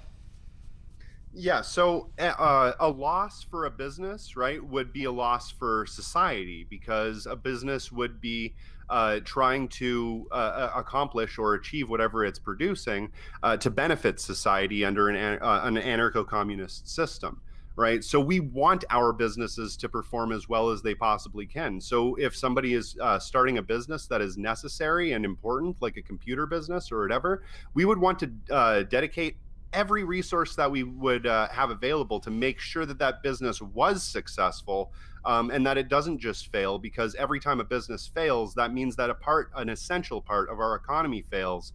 And since we need all those parts of the economy for the economy to function properly, we would want to maintain that it is successful. So yeah, we would all take on the responsibility of a business failing, and we would want to do everything we could to mitigate that. Um. Wait, what? I thought you were doing a response video when I saw the thumbnail says Metal Doomer. Nope, not a response video. It's a bit of a discussion slash debate stream. I mean, Aaron, you gotta admit that even though you kind of didn't came on here primarily for a discussion, you gotta admit that there was some points in which this got kind of debatey, right? Okay, well, we're always going to have moments of contention and points where we're going to have disagreement. But as long as it doesn't get to the point where we think that we're going to change each other's minds fundamentally, I don't think that we're Right. really stepping into debate territory. But yeah, I'll vehemently defend my positions if that's what you mean. Yeah, I mean, there was some attempt to change each other's minds. I mean, I don't know. I guess it's a bit of a different definition that we have of debates, because I don't necessarily see a debate by their own definition as being inherently purposed to be changing either of the debating opponents' minds. I mean, they're meant for the dissection and of expansion and of the conversation on two subjects, on a subject, more, you know. Well, then under that definition, then yes, I think that it's been a fun debate so far. I mean, the difference would be of how much disagreement there is, I would say. Like, for example, when I had that one live stream talking about the first 100 days of the Biden administration with Night Shift 10,000 and I think Jonah Williamson came on as well, and Aircraft Sparky came on at a point as well. There wasn't too much debate, not too much disagreement, especially like by the end of it. It was more discussionary. So I already asked that question. All right, so getting on to the slave questions here. Blue Shark 50, as he's insisting he wants me to address his live chat comments. Thank you for your contribution, Blue Shark. But Blue Shark 50 says, if black people in Africa have helped in the transatlantic slave trade, is it okay for black people in America to enslave black people in Africa to pay reparations? Oh, geez, that is a horrible, horrible question. No, I don't think slavery is acceptable ever. All right. Libertarian. Do you think do you think that any black person should be held responsible to in providing the reparations for other black people whose descendants ended up being slaves? Again, I like guess another way of framing it. that's a wonderful question, and it's not something that I think that I can answer personally, because I don't think that a reformist way of solving reparations is going to be beneficial. I think that a revolutionary form of reparation is the only way to actually solve these problems. So not by giving an equivalent amount of money for the equivalent amount of hardship, because that's entirely impossible to determine. If somebody kills your granddaughter, how do you determine how much money that person owes you? You can't. They're never going to bring back your granddaughter, right? So I don't think that that's the way to look at it. I think that we revolutionarily need to change that system so that people can't suffer from that anymore, and that the disparity between people that was created from that exploitation or from that theft of land or from that slavery is unable to be reproduced again. All right. So this next question is kind of the same question, but framed in a bit of a different way. You can either say refer to what I past said, or you can address it in a different way if you want, Aaron. Either way, I don't care. But Scorch Volunteer asks, should the whites force the Middle East? Okay, kind of funky wording here, Scorch. Not gonna lie. Should the white force the Middle East pay for all of the white slaves? I think The white slaves in the Middle East, or not modern day necessarily. I don't think he's referring to, but when Muslims or Arabs in general from the Middle East did end up enslaving white people, should their ancestors or their descendants nowadays be forced to make reparations for the descendants of those enslaved white people? Should they be forced to somehow make reparations for that? So, like in a lot of Middle Eastern countries and North African countries, some of them are more democratic than others. But you have like things like the United Arab Emirates, which is a what is it called? A God-based monarchy. For some reason, I can't think of the actual term for that now. But yeah, I would say that all of those systems should be completely abolished. They should be replaced with more egalitarian systems, like anarcho-communism, based on gift economics and that sort of thing. And I think that that is the way that you are able to give true reparations to people. If you were to sit here and ask me, like, if every slave across the world should be given whatever it is, $1 billion. Fuck yeah, absolutely. Every person that is a descendant of slaves under the capitalist system, give them $1 billion, because you know what? They'll use it a hell of a lot better than Jeff Bezos fucking will. But I'm not going to be the one that says this person should get this or that person should get that, or we need to weigh these people to determine how much money they deserve. Because at the end of the day, giving a monetary value, right, to give reparations to somebody isn't going to fix the systemic problems that created those things in the first place. So give them all the fucking money. Give them all the money in the world. I don't care. But the way to actually fix that is to abolish money and to get rid of those systems. I just want to say very quickly that even if I was for reparations myself, I would not give $1 billion per descendant of a victim of slavery myself. But that's neither here nor there, really, because I don't believe in reparations, period, point blank. Unless if the victim of those atrocities was still alive. I mean, from what I heard, we did give some reparations to the Japanese or Japanese heritage people, well, whatever Asian citizen that we had in this country that was still alive and got interned into the internment camps that we had during World War II while fighting off Japan. I gone hearing that those people did end up getting their reparations, and because those victims were still alive, I find it justifiable enough anyways. As opposed to giving free money to somebody who's like the great whatever grandchild of the person who actually did suffer an atrocity. Sure. And again, I think that comes down to like we already agreed to disagree on this, because I think that it comes down to whether or not those atrocities are happening directly or indirectly. And I think indirect atrocities are just as atrocious as direct ones. So yeah, I would disagree with you on that. All right.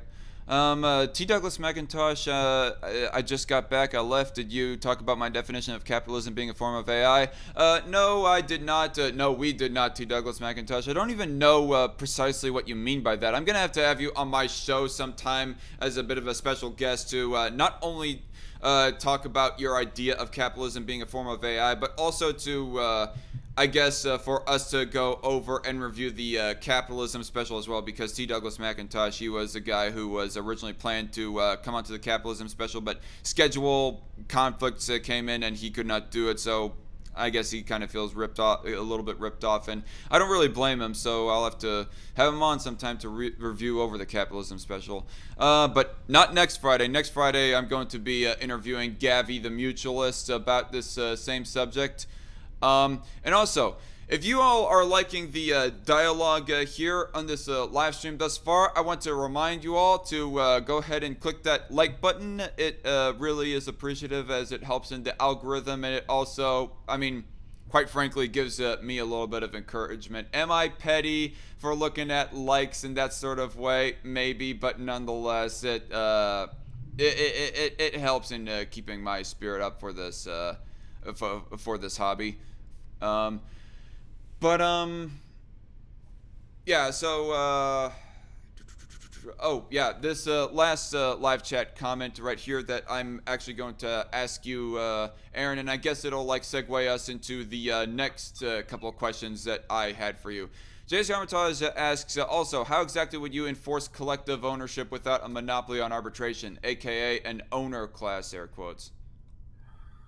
The collective ownership of the means of production would be enforced by all of the people who work with those means of production. So I think that when we have private ownership of the means of production, that's actually something that has to be forced on other people. If you were to go to a bunch of free artisans and free workers that didn't have any bosses or anything like that that were telling them that they needed to share their profits with somebody that wasn't working, I don't think that there would be that in any kind of rational system. So I think that we actually, by that question, have the cart before the horse. The system of private property is what's being forced on people, whereas collective ownership of the means of production and ownership of the things that you produce personally is actually the default state.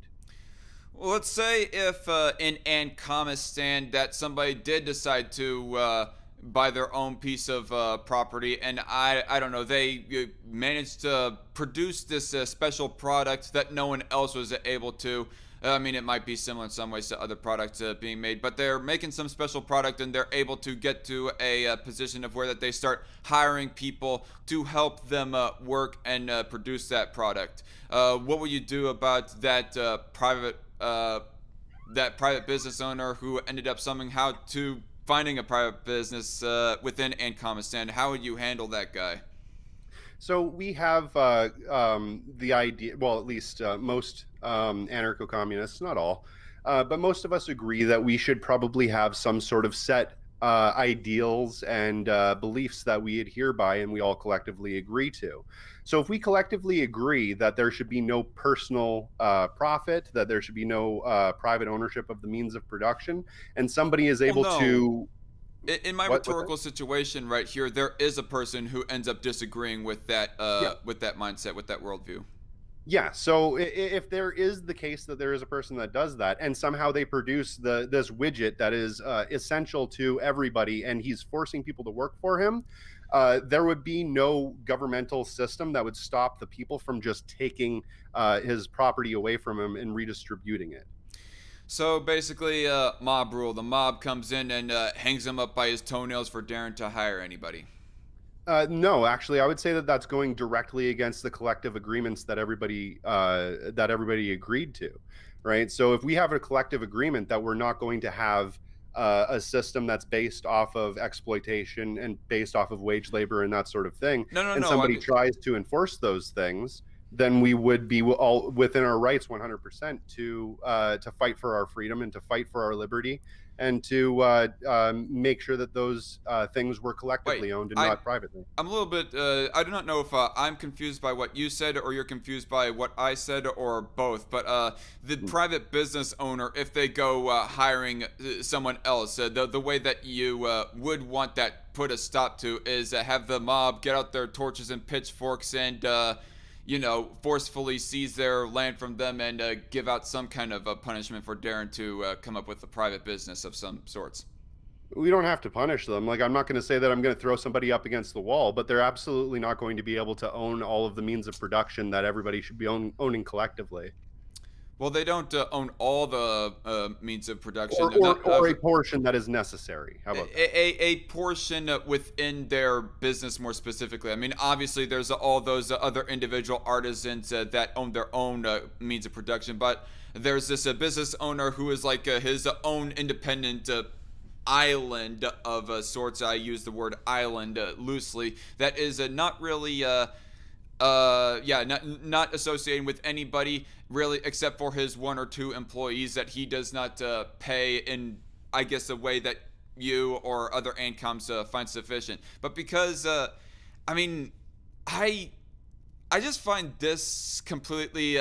I find this about as unethical as the government coming in to take people's private property or even personal property like their home or their gun for self-defense, etc. Because I mean, it still is some kind of a force being put on somebody for doing something ultimately that there's no wrong done. I mean, the worker in the scenario that I brought up here, the worker was consensually designed to work for the business owner within Ancomistan, to be working for them for a certain wage. But to be putting a halt to that, I just go, it's baffling to me as to why that anybody would want to put a stop to that. I mean, both parties, the worker and the business owner, they're in agreement with each other, so what's wrong with that? Nothing. If they both are in agreement with that and they aren't part of the federation, that's what we call it, is a federation. If they're not a part As of that opposed to federation, Ancomistan? yeah, well, we can probably put whatever name we want to it, but yeah, it's usually referred to as a federation. And if somebody was not a part of that federation and they didn't have any collective agreement within that federation, and they were operating on, like you say, an island or something like that, that isn't a part of the whole thing, we would. Well, I was want using to, island as a metaphor, just to be clear, not a sure, literal island. if you use it as a metaphor, or we could even use it as like an actual island or a separate state or whatever you want to call it, where you've created your own borders, then that's a Well, fundamentally different thing, right? We want to liberate the people that are within that country, but if those people don't want to be liberated, we also can't force them to liberate themselves. And that's the idea behind it, is we want well, them to no. liberate themselves and give them the opportunity to do so. L- If let it's a me let me add a little bit more annotation to my rhetorical situation here. They do not live in a different country. They live in the same country as this ANCOM Federation right here, but they just somehow were able to, because it's anarchist, as you say, there is like nobody like keeping a watchful eye out on them 24/7, and they were able to find this business, get some people hired under their wing to help produce whatever it is that they produce, and then finally they get found out, and the ANCOM Federation, they decide, let's get a mob and put a stop to this. Let's take their land that they're doing business on from them, and stop this consensual agreement right that is happening right here. if it's a consensual agreement, we're talking about a different thing, right? If it's a consensual agreement. And if it is, right, then it goes fundamentally against the Constitution, if that's what you want to call it, that we've already outlined within that federation. So if you go against the Constitution and you want to secede from that federation, right, that's within the community's ability to do so. And they can operate however they want, right? But at the same time, as a liberatory force, right, we wouldn't be looking at the workers that work within that now separate, because you would have to inherently be separate from the federation to operate in that way, right? So we would no longer look at that federation as being part of our system. We would look at that as being a owner and an owner class and a worker class, and we would want to liberate those workers. If the workers were unwilling or unable or undesired liberation for whatever reason, I don't know why they would, then or if there were a bunch of other countries that were preventing us from being able to expropriate the resources that somebody was taking and holding in control of other people, then we would have to find a way to agree to use their resource, whatever the fuck it was that they had, this magic widget, in a way that is equitable for everyone, right? So if that means using some sort of foreign currency to be able to purchase this thing, then we would, as a collective, find a way to do that. But there are many different ways to go about doing that sort of thing. But if you're within the federation, right, and you as an individual business owner are trying to own and control a certain portion of the means of production and enforce labor, or and enforce wage labor, then you are going against that federation. You're going against the rules and ideas that we've created in the first place. You're going against the Constitution. So then we would fight that, right? The price of liberty is eternal vigilance. It's the same thing as if a restaurant was to start giving out raw food and people were getting all sorts of stomach bugs and dying and shit from it, right? We would still, as a collective, agree that we should have certain standards that we give out food on, right? It has to be cooked food. It can't be sitting out too long. It has to be da da da da da da da da da. All of those things are different ways that we would be able to order society so that we don't have mass deaths, right? But that's a collective agreement. That's not something that we have to have enforced from the top down, from a state, right? 99% of all transactions that happen throughout the entire world when it comes to large corporations all happen through negotiation, contract, and agreement. And they never have a single state come in and say that this is the way things need to go, because there is no global state that operates and owns and controls everything, though the United States likes to think it can. So that's the way that we would operate the society, is through free association, contract, agreement. And if somebody was to do that, then yes, we would expropriate their goods. So, a couple of things. First off, you said you don't know why they'd want to do that, referring to somebody working for someone else for a wage. I mean, perhaps they have a bit of an ethical understanding as to why that is, and how it is ethical. That might sound circular, but whatever.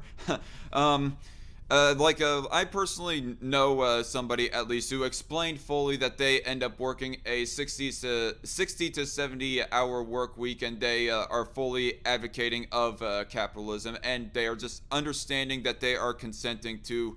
I think they work two jobs too. This particular person I'm referring to, and he completely agrees with that and understands it. So that would be how I would address that statement of yours a little bit earlier in your monologue, and I'm using word monologue not in a berating way, by the way.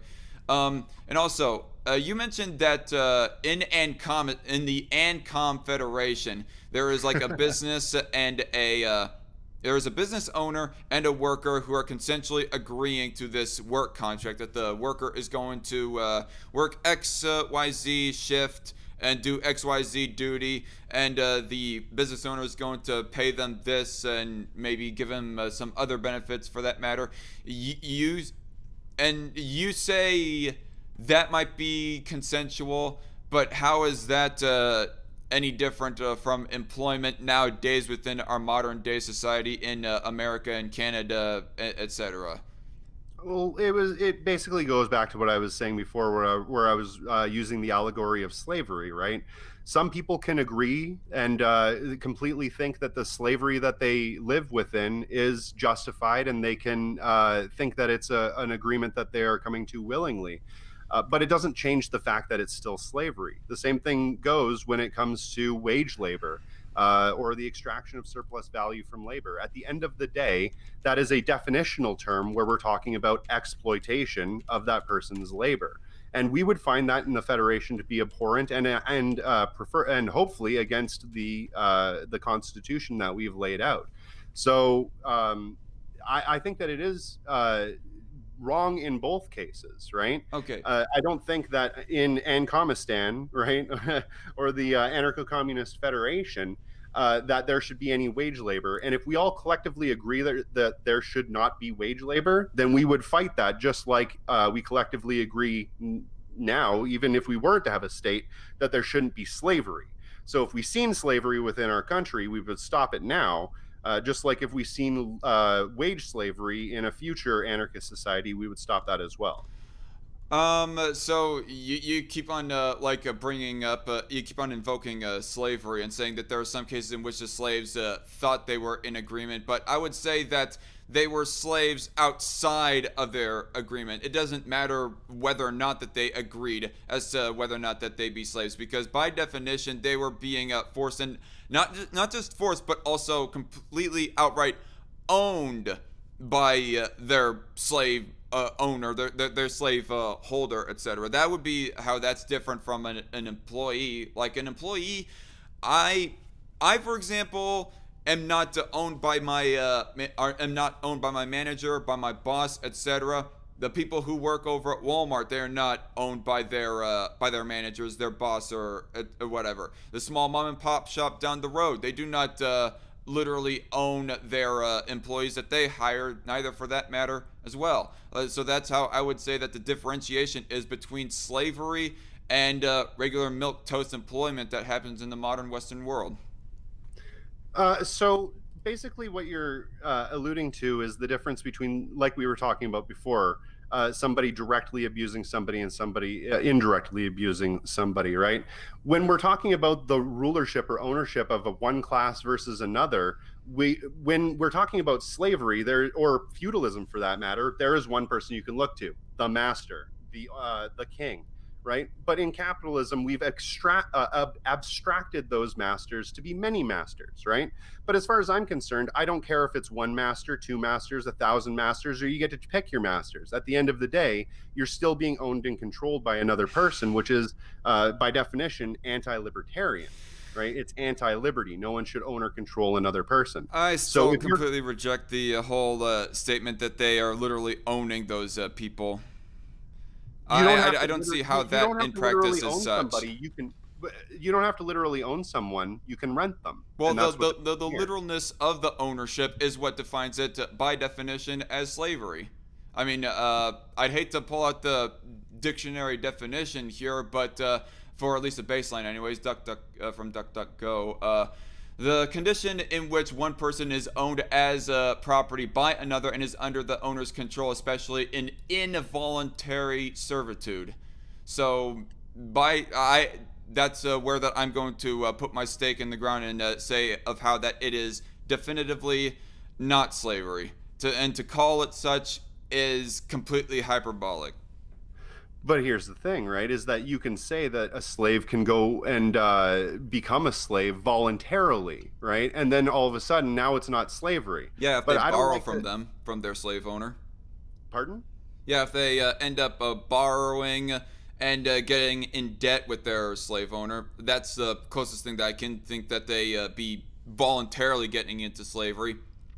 Sure, but I wouldn't consider the difference between renting someone and owning someone to be wholly, completely opposite of one another. I would say that owning someone in the form of chattel slavery is absolutely worse than wage slavery.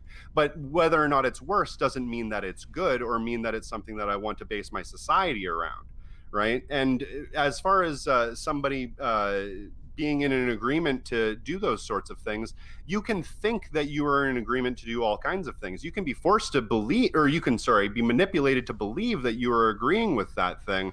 But at the end of the day, that, like you said, it doesn't change the fact that it's slavery. And I would say that I would extend that to say it doesn't change the fact that it's still wage slavery. Well, I'd completely disagree because you and I are obviously working with two entirely different definitions of slavery. I consider it strictly as literally owning somebody. You consider it as I don't know, because they feel like that they have no other choice but to take up a job. No. I would say that you and I actually agree on what slavery is. I just think that we disagree when it comes to wage slavery, because you see the abstraction of that ownership as instead of being direct ownership, as being something fundamentally different, where I see it as being a rental agreement. You rent somebody out their labor for a certain amount of time, just as a feudal lord would back during feudalism, or just as a slave owner would. The only difference being is that now this person has the ability to choose whatever master they want, but they still have to choose a master. I don't see that as fundamentally a different thing. I see it as a different form of the same thing. If I was to meet you halfway on the whole use of the word renting, and people can in the live chat have a conversation with what I'm about to say to Aaron here, after I go off air, whatnot. I'm probably going to have a after show live stream on my secondary channel, and we can chat in the voice chat in my Discord server. But nonetheless, I can I guess meet you halfway and say, as far as renting goes, at first I was thinking to myself, I would not put it that way, but then at the same time, just because somebody is renting something does not mean that they are literally owning something. Like the apartment that I'm living in right now, I am renting it out, but at the end of the day, if I am being rowdy and obnoxious and becoming a disturbance to the residents or even to the manager, or I mean, I guess in theory, if there was not so many laws and regulations, they could even arbitrarily kick me out for whatever reason that they want. It's just because I'm renting this out does not mean that I actually have the final say and ownership of this property. Just in the same way that an employee, they go renting out their time or renting out their time to the owner or the business owner, excuse me. But at the end of the day, they do have the final say over themselves within our modern day economy here, and they can quit if they really want to, if they such desire so. But to bring this back, though, that still doesn't mean that it is slavery, though. Well, like I said, it's not slavery as in chattel slavery. I would say that, like I was saying before, it's wage slavery, which is the difference between renting and owning somebody. It's not really slavery of any kind. That's the definition that I used for it, right? So, well, we can call it whatever you want, but the funny thing about it too is that it actually can come about in a more sinister way, not in all cases, but in some cases, than regular chattel slavery, because at least under feudalism or under chattel slavery, the welfare of the slave or the welfare of the serf was still in the hands of the master or the king or the lord, right? They still had to make sure that their slave or serf was fed and had a house. Right. In this case, under capitalism, they get all of the benefit of the labor from those people, but they don't have to house, clothe, or feed them. They, in fact, don't have to do any of those things. Right. They're their own independent individual to provide for their own life or go to some other resource to help provide for their own life, like welfare. Sure. Yeah. And that in and of itself ends up creating a situation where in some cases that is more sinister than regular slavery because you get all of the benefit and none of the loss. You never have to pay for your slave now, or you don't have to make sure that they stay happy, healthy, or fed. You just have to pay them a wage. And if they don't work well enough for you, you get rid of them and pay somebody else a wage. Or if they're asking for a raise, you get rid of them and hire somebody else for a smaller fee. Right? Or the employee leaves if they want to. Or the employee leaves if they want to. That is very true. But at the end of the day, right? That's where that I will say that it isn't any kind of slavery, even not even wage slavery, really.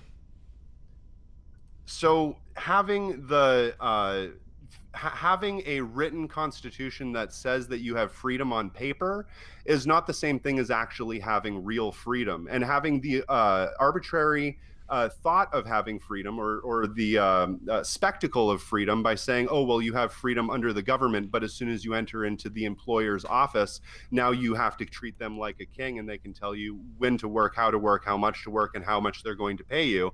I don't think that that's fundamentally changing things. Well, I think that it's just putting it into different hands. Here's the thing. I have the freedom to loaf off and, I don't know, hide in a corner and play on my cell phone while I am clocked onto the job, or even arrive late, or do something that would be considered AWOL, but that does not mean that I have the freedom and right to stay employed necessarily. So if I get found out that I am abusing that said freedom in a certain way, then I'm just going to get let go, fired.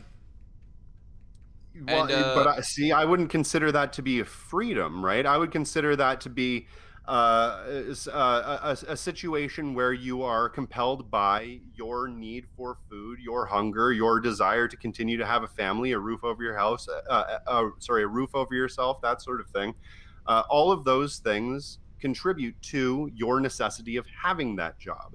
So if you're unable to change that job or quit on your own accord, then you are essentially being extorted for your labor, because you have nowhere else to go. You can't just go across the street. I have freedom to my own efforts and time, but I do not have freedom over somebody else's food is the thing. That's what I would say in response to that. Yeah, well, and here's like I mean, in a and also that I would say by extension. I mean, you obviously disagree with this, but at the same time, the business owner has the freedom on whether or not they want to continue associating and hiring you. yeah, they have the freedom to do that, but they also have the reserve army of labor where they can just pick and choose whatever labor they want, and they can fire anybody whenever they need to without having any consequence to their business. They can just hire somebody else, so Well, they suffer no losses really. kind of a subjective case by case basis on whether or not somebody suffers if a business suffers. Like say theoretically, for example, that a business hires some upstanding employee, but oh, they did not like the fact that that upstanding employee has a grumpy face on them 24/7 while on the job. So therefore, they fire them for that bullshit reason. But they go hiring someone else who is rather lackluster and not as productive, and then they end up suffering because that one sector of their business is not as productive as it was beforehand. So that would be of how that they suffer, at least in theory of what I'm saying right there. Yeah, sure. I But mean, then that inherently goes into the problem with having an owner of a business that gets to make all of the decisions and decides how that business is run and how it continues. If a business owner doesn't like your face and they fire you because of that, and then their business suffers vis-a-vis every worker in that business suffers, that shouldn't have been a decision that was made by an individual. That should have been something that was collectively come to by all of the workers who decide, hey, wait a minute, Jeff might have an ugly fucking face, but at least he's really good at building chairs. So we should probably keep this guy employed, even though he's right. got an ugly face, because he's great at building chairs, and that's the decision they would come to. But because of that, the risk doesn't necessarily fall on the capitalists, because if their business fails, they file for Chapter 11 bankruptcy and they walk away scot free with their business taking on the majority of the bankruptcy, while the workers that all work there lose their jobs, lose their incomes, and most of them are so stretched so thin that they end up losing their houses and possibly losing their families or even their lives because they lost that job. So when it comes to risk, the worker has 100% more risk than any business owner. I would say that the loss there is that they ended up wasting all their time and resources and devotion into that business when they end up having to file for bankruptcy because they were, you know, in the process of their business completely failing. Um, Yeah, sure, but at the end of the day, they fall out of that business with a golden parachute and they land on a pile of money, right? Whereas the worker falls out of that business and lands right on the not a concrete because they don't get any extra money. They don't get a Not paid unless step. they, had themselves some savings, some emergency funding. If that's the case, but it's so unlikely that that is the case that it's almost not even worth mentioning, because most people in the United States right now don't even have $500 for an emergency, and that was before COVID and the economic collapse. Now people don't even have enough money to survive or buy food. The economy opened up and people stopped spending because they didn't have any money, right? So I mean, like, Except yeah, for the we could say that stimulus there's an checks. exception to the rule, but the exception proves the rule, I would say. Except for the stimulus checks, as far as well, I'm not an advocate for stimulus checks, just mind you. But in regards of what you just said of people not having money to spend, that would be the exception on what you just said. There is whoever, which pretty much most everybody did get a stimmy. Um, and also in regards of the economy suffering, I mean, the economy was probably going to suffer either way with coronavirus coming on by. It is fully my belief that the government made that absolutely worse by telling businesses that they have to shut non-essential air quotes businesses to just shut down entirely, as opposed to let them try to determine for themselves what they want to do to mitigate any disease spreading, and at the same time keep their business afloat so that they could keep themselves in business and possibly keep at least some employees hired on and working, as opposed to not working at all. I mean, like, there are 100 different ways that the capitalists could have found that would have been more equitable to not only the employees but the employers in this situation. But they handled it in the stupidest possible way that they could, and they fumbled the ball so royally that it's kind of ridiculous. As somebody that doesn't even believe in capitalism, I could come up with 9 different capitalist methods that we could have handled that situation better. For example, if you just shut down the economy entirely and only allow people to continue to produce things that are necessary for people to stay alive, like food and so forth, and then deliver those things to people's houses in a sanitary, safe way, we would have been able to get through this pandemic much faster. That's somewhat Right? of what we did do in the first 3 months here in the United States, anyways. Within the first 3 months of it arriving, Yeah, and then they and we completely still shit the bed. suffered. What? Yeah, and then they completely shit the bed, right? I'd say that they decided to hand out a bunch of fucking free money to everybody, which was nice for a little while, but it also doesn't solve any of the actual problems as well. Like, people still need to go out and work because the methods that you have to get to actually get the money the bars that you have to hurdle over to get the money is so high that most people still ended up having to work. So now we're going into our, like, what, 4th or 5th wave because they just didn't shut down the fucking economy for long enough, which would have benefited everybody in the long run, including the economy, because then we wouldn't be shut down for 3 fucking years. We'd be shut down for 3 months and everything would have been fine. But no, we had to handle it the dumbest way possible. Well, the fact that it was done in general, I think, is a sign that it was doomed to fail from the get-go. That idea of, oh, let's shut down everything except for essential businesses and deliver everything that is needed, like food and so forth. Well, yeah, but then they decided that what was an essential business? All of a sudden, all kinds of different businesses that had nothing to do with being essential were considered being essential, like movie production and all sorts of things.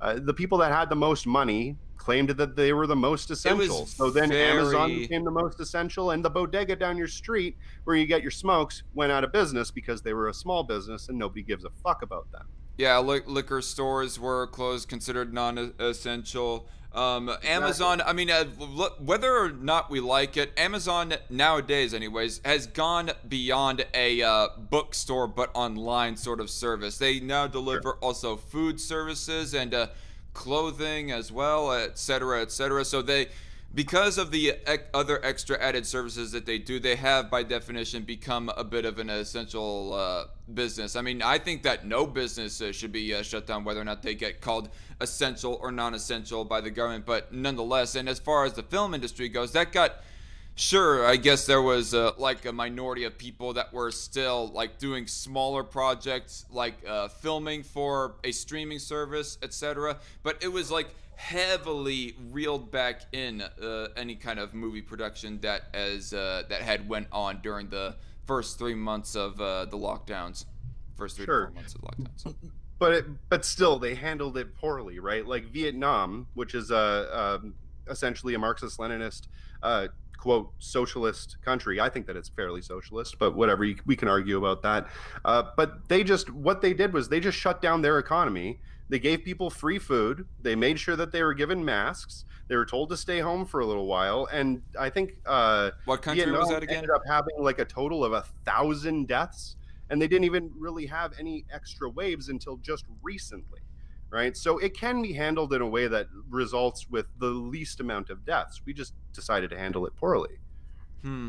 I wouldn't say we, actually. I would say the powers that be decided to use every method that they could in this situation to steal as much money as they possibly could from the American people and as much resources and monopolize everything that they possibly could, essentially using the disaster as a benefit to them, so that at the end of it all, we walk out of this in a situation where the people that are in power have more and more power. We got more billionaires out of this entire pandemic than ever before, right? Jeff Bezos is about to become a trillionaire, and he's blasting off into space in a dick-shaped fucking rocket, while there are literally people on the street that are dying of hunger in his own town. Right? Here's my question. I mean, what I would say that as to how that would have been alleviated is if we had kept open, allowed these various different small businesses to keep on to keep on working, from the restaurants to the small mom and pop shop, etc., as opposed to shutting them down. And Jeff Bezos, I don't think and Amazon should not be shut down either way. But because of the fact that, I mean, okay, how would you have handled it? Would you have shut down Jeff Bezos as well as non-essential businesses? You personally, Aaron. Okay, you know what actually I think that I would do is, um, as an anarcho-communist, I believe that all parts of the economy, aside from when you're moving around money and making money from money, all of those parts of the economy are essential. Your baker, your butcher, your candlestick maker, every fucking buddy in between. They're all essential. So if we can find a way to keep those people producing within the economy in a safe way that doesn't get more people infected, then I think that we should. And if that means increasing the amount of people that are working in each one of those businesses, so more things can be produced in a safe way without having, like, for example, you're only open 8 hours a day, right? Let's have those businesses open 16 hours a day, but have a bunch of different people work there at 2 or 4 or 3 hour shifts, right? More people employed, more people making money, more people being able to produce the products that are necessary without having them all interfere with one another. And then if we're able to distribute those goods directly, door to door, I'm talking about a capitalist system, right? This isn't in my imaginary. You're talking about if you're like the utopia. prime minister of Yeah, if I was the Canada. prime minister, that's the way that's probably the way that I would have handled it, right? Then you're completely neglected or getting away from the idea of somebody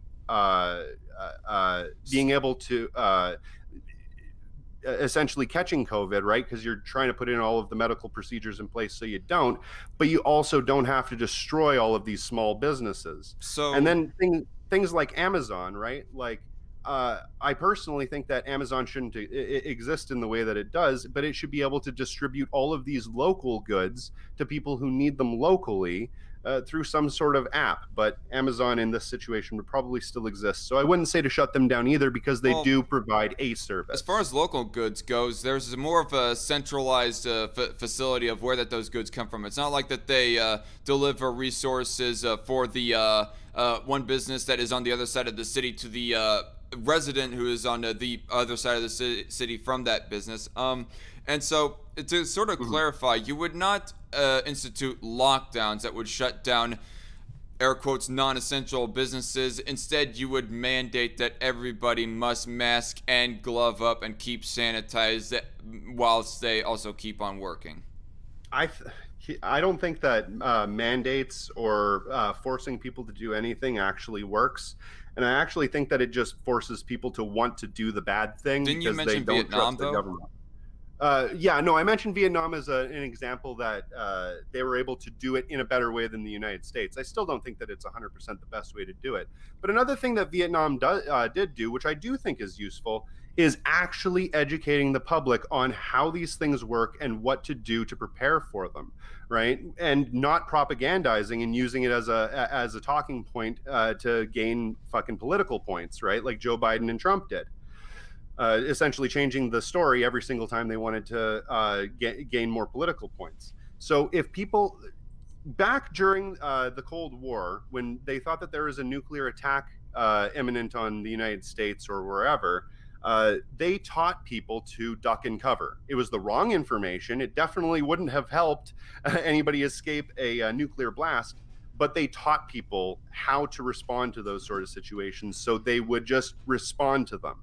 Because even if you mandated that everybody duck and cover and went underneath your desk, in the case of a nuclear explosion, you have about 38 seconds before everybody's vaporized. So they wouldn't have been able to enforce that in the first place. So I think that education is the first step on getting people to be able to respond to these situations in a rational way.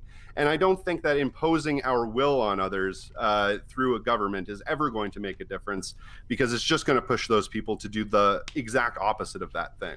Fair enough. I'm not going to get so much into the science of what kind of methods should be taken as in the education in regards to coronavirus and whatnot. We're still trying to stick strictly to economic principle, and the lockdowns that maybe we should not have gone as long on that tangent as we ended up doing, but it still is in big time relation to economic principle, that is.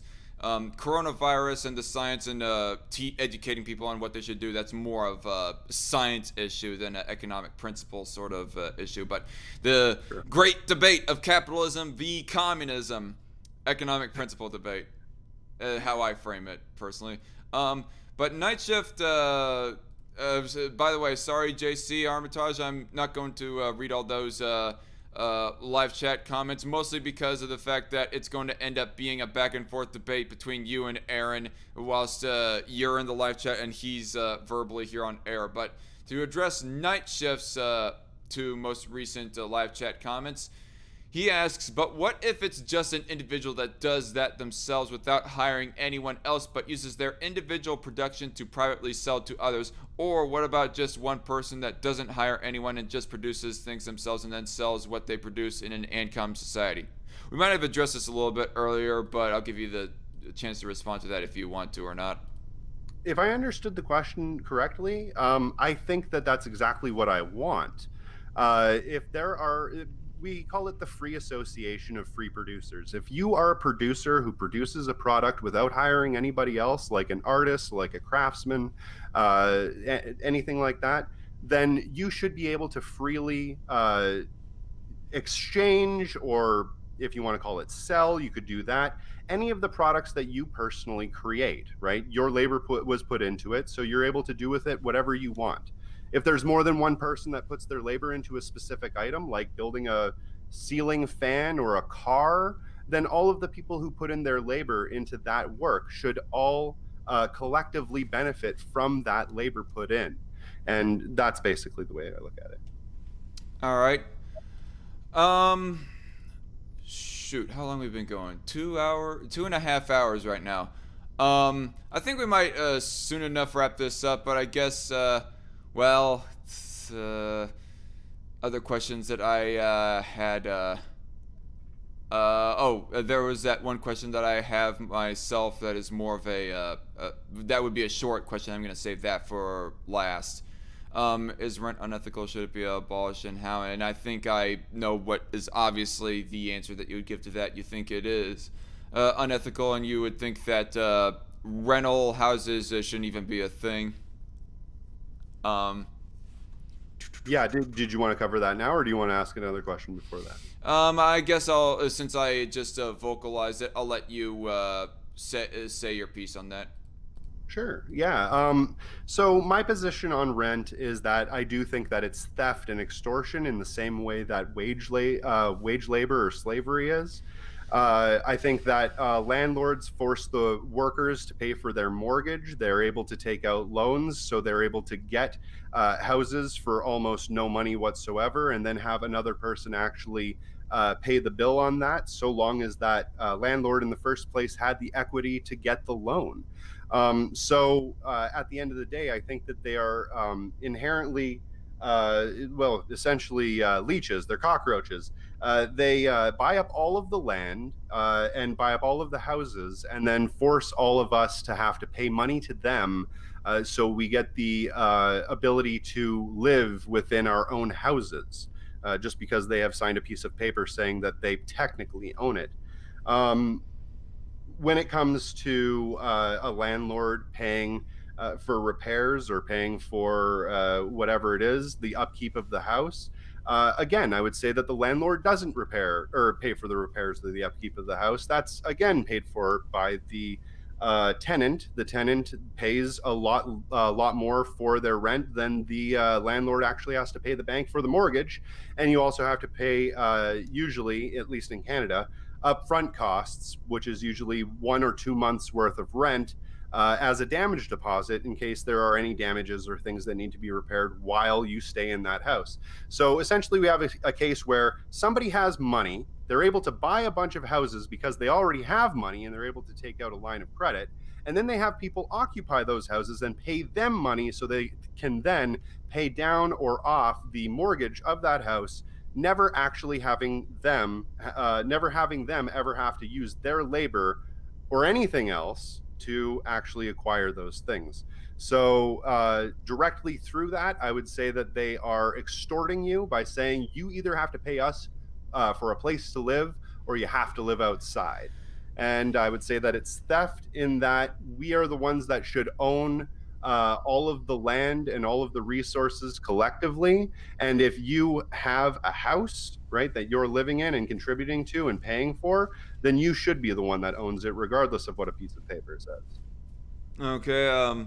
I guess what I would say in short in response to all that is that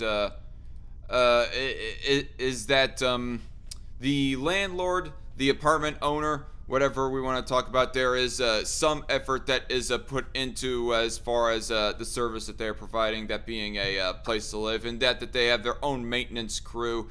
I mean, subjective case-by-case basis as to how efficient the maintenance crew is, but nonetheless that there's a maintenance crew that they hire on so as to keep the place upkept, like the plumbing and even some aesthetic things with the walls and bathroom fixtures, etc.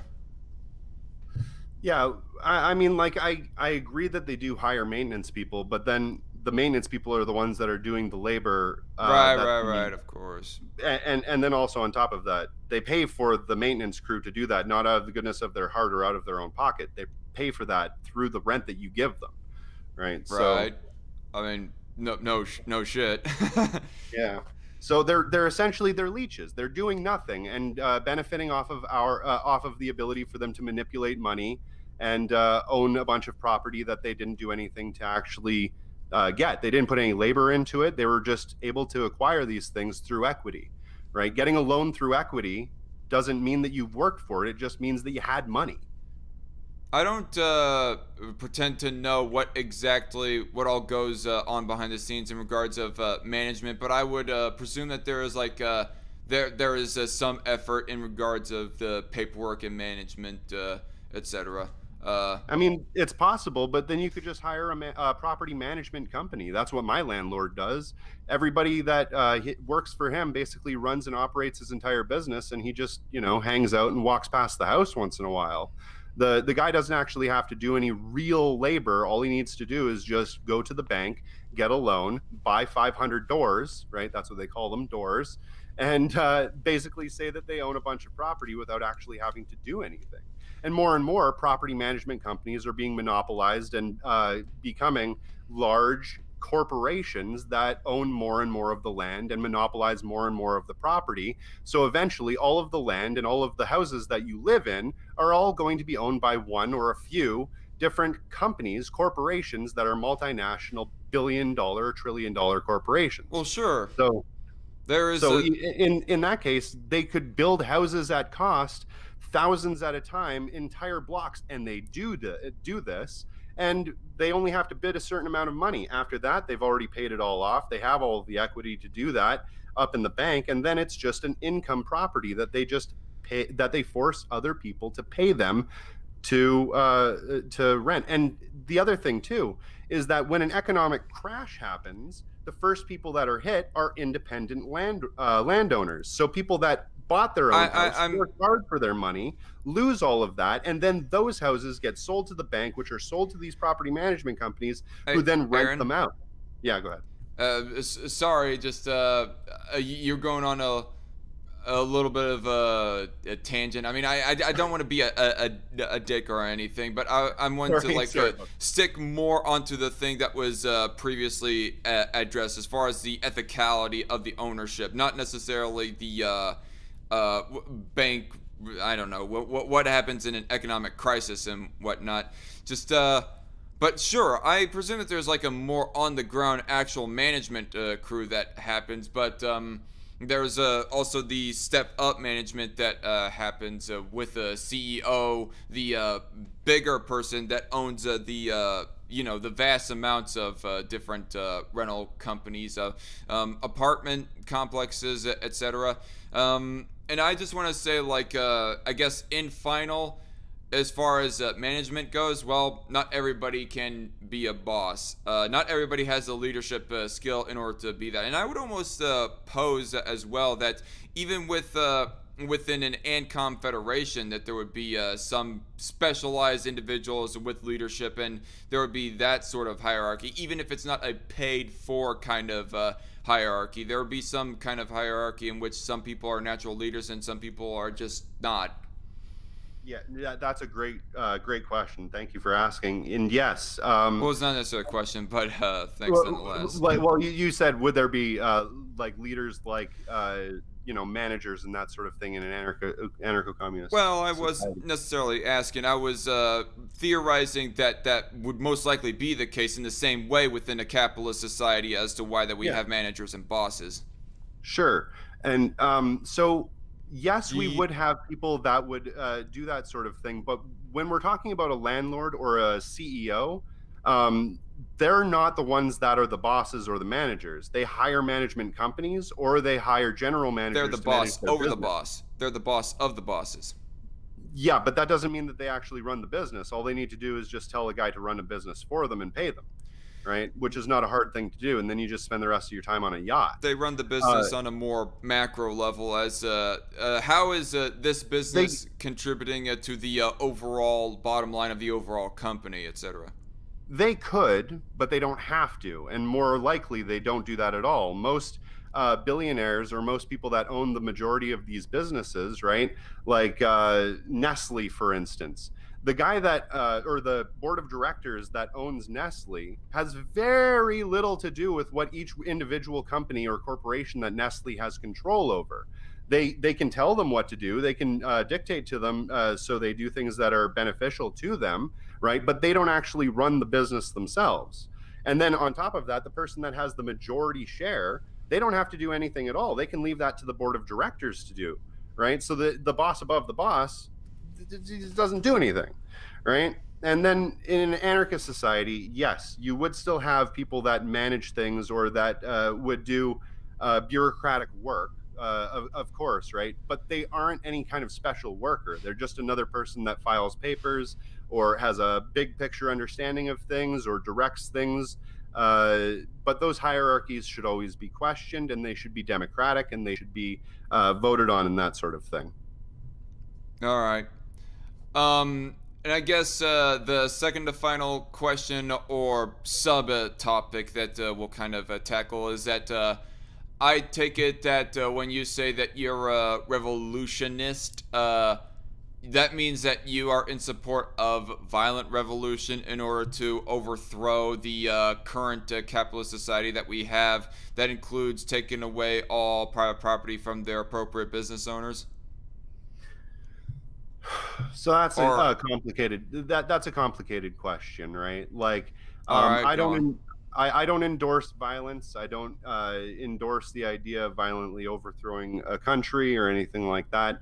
But many anarcho-communists like Peter Kropotkin and others definitely have endorsed the idea of expropriation and the violent overthrow of the current system.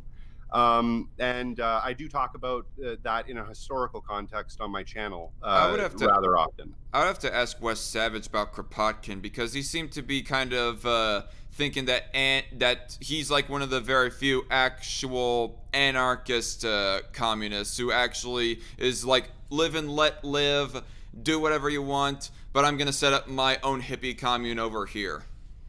So Yeah. I don't know of I don't know. I'm just halfway skeptical on what you said that he advocates for violent revolution. Kropotkin, I mean. Oh, like in the Conquest of Bread, he talks about. Well, it depends on what you mean by a violent revolution, right? But he talks about the expropriation of goods, right? Taking the goods that the capitalist is now hoarding and taking them at basically whatever means necessary. And he knows, and many others know, that that's not something that you can just do peacefully. You can try to. You definitely would want to, but at the end of the day, they're going to fight you, right? And lots of anarchists have said that.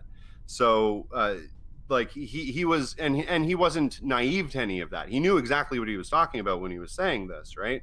He was even saying that you need to go throughout the town and tally up where all of the food is and how much food it is, so that you can distribute it to everybody equitably and all of these sorts of things. So like he talked he talked a lot about how a revolution would go down, and how we should achieve a revolution from the ground, right? So did he say necessarily that violence would be inevitable? I don't remember because it's been a little while since I read the Bread book, a couple of weeks.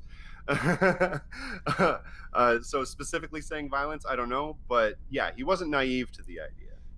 But And I for going guess on for a long time, I tend to ramble. all right. Uh, I gotcha. But you're not like some. You would not call yourself some kind of Marxist Leninist of where that you want to like do some bourgeoisie revolution, though. Am I getting your assumption there correct? Your belief correct? I mean. Yeah, so no, I don't think that doing a violent revolution through the use of like whatever they want to call it, a dictatorship of a proletariat, and then taking all of our enemies and throwing them up against the wall and murdering them all and all of these sorts of things. I don't think that any of that is useful. I think that what we need to do is well, I'll put it to you this way: the means that you use to achieve your object soon themselves become your object, right? So if your means of achieving a revolution are violent and terrible, and it could kill people, and you're putting them up against the wall, and it turns into essentially totalitarianism, Oh, uh, but then but that's what your revolution will be. but in your I'm not trying to be snarky or anything, Sure. Aaron, but in your point of view there's like this massive injustice that is happening throughout our entire society, and that is this massive wage theft through people being hired and whatnot. So isn't that doesn't that justify violence in your point of view, though? uh, like I said, I never endorse violence on my channel, right? But as far as I'm concerned, I mean, I that guess is I a am putting you in a little bit of a unfair hotspot here, considering that we're on YouTube, where it's all like advocacy of violence is not allowed, etc. So, I don't know, sensitive topic. yeah, it's a sensitive topic, exactly. So, yeah, like I said, the idea is in anarcho-communism that the expropriation of goods from the expropriation of the means of production from the capitalist class is inevitable because we need to take back uh, the what is essentially belonging to everybody. So through that, we know that they won't give it up without a fight, and we don't want to have a fight. But if they try to fight us, right, us as in the historical anarcho-communists, then we'll fight them back, right? So, I Do guess so, the yeah. question is, what is the method that you want to take in order to prevent this, this massive amount of wage theft and, worker and labor exploitation that is happening? And what will you do to prevent that and also take away the private property, the private business property that these, business owners have? I think that through collective organizing and unionization, and the spreading of class consciousness through practical methods that actually teach people through realistic and real achievements, that we can take back those things uh, as a collective force, right? For instance, the people all within a business would unionize, they would learn about class struggle, and then they would say, oh, well, you know what? This is an unfair situation. We're going to take back this business. It's going to be ours now. That's basically the way I envision it. So, and the same thing would happen with the government, the same thing would happen with public enterprise, and so forth and so on. The collective unionization of people coming together and changing the way they think about things so they realize and finally see that they're being fucked over, and they take back all of that shit that they had stolen from them. Okay, so it's not a revolution in the traditional sense of a Marxist-Leninist or bourgeoisie sort of, or the Bolshevik. Why did I say bourgeoisie earlier? I just noticed that I said bourgeoisie revolution a little bit earlier. Complete and utter fuck up on my part. I meant Bolshevik revolution, everybody. Bolshevik was the ideological group that wanted to, do the revolution against the czars and the Russian Empire at the time and create the Soviet Union and, take away private property, etc., etc. Bourgeoisie, that was the rich people that the Bolsheviks were fighting against. So completely my fuck up right there. But you're not advocating for a traditional revolution in that sort of sense.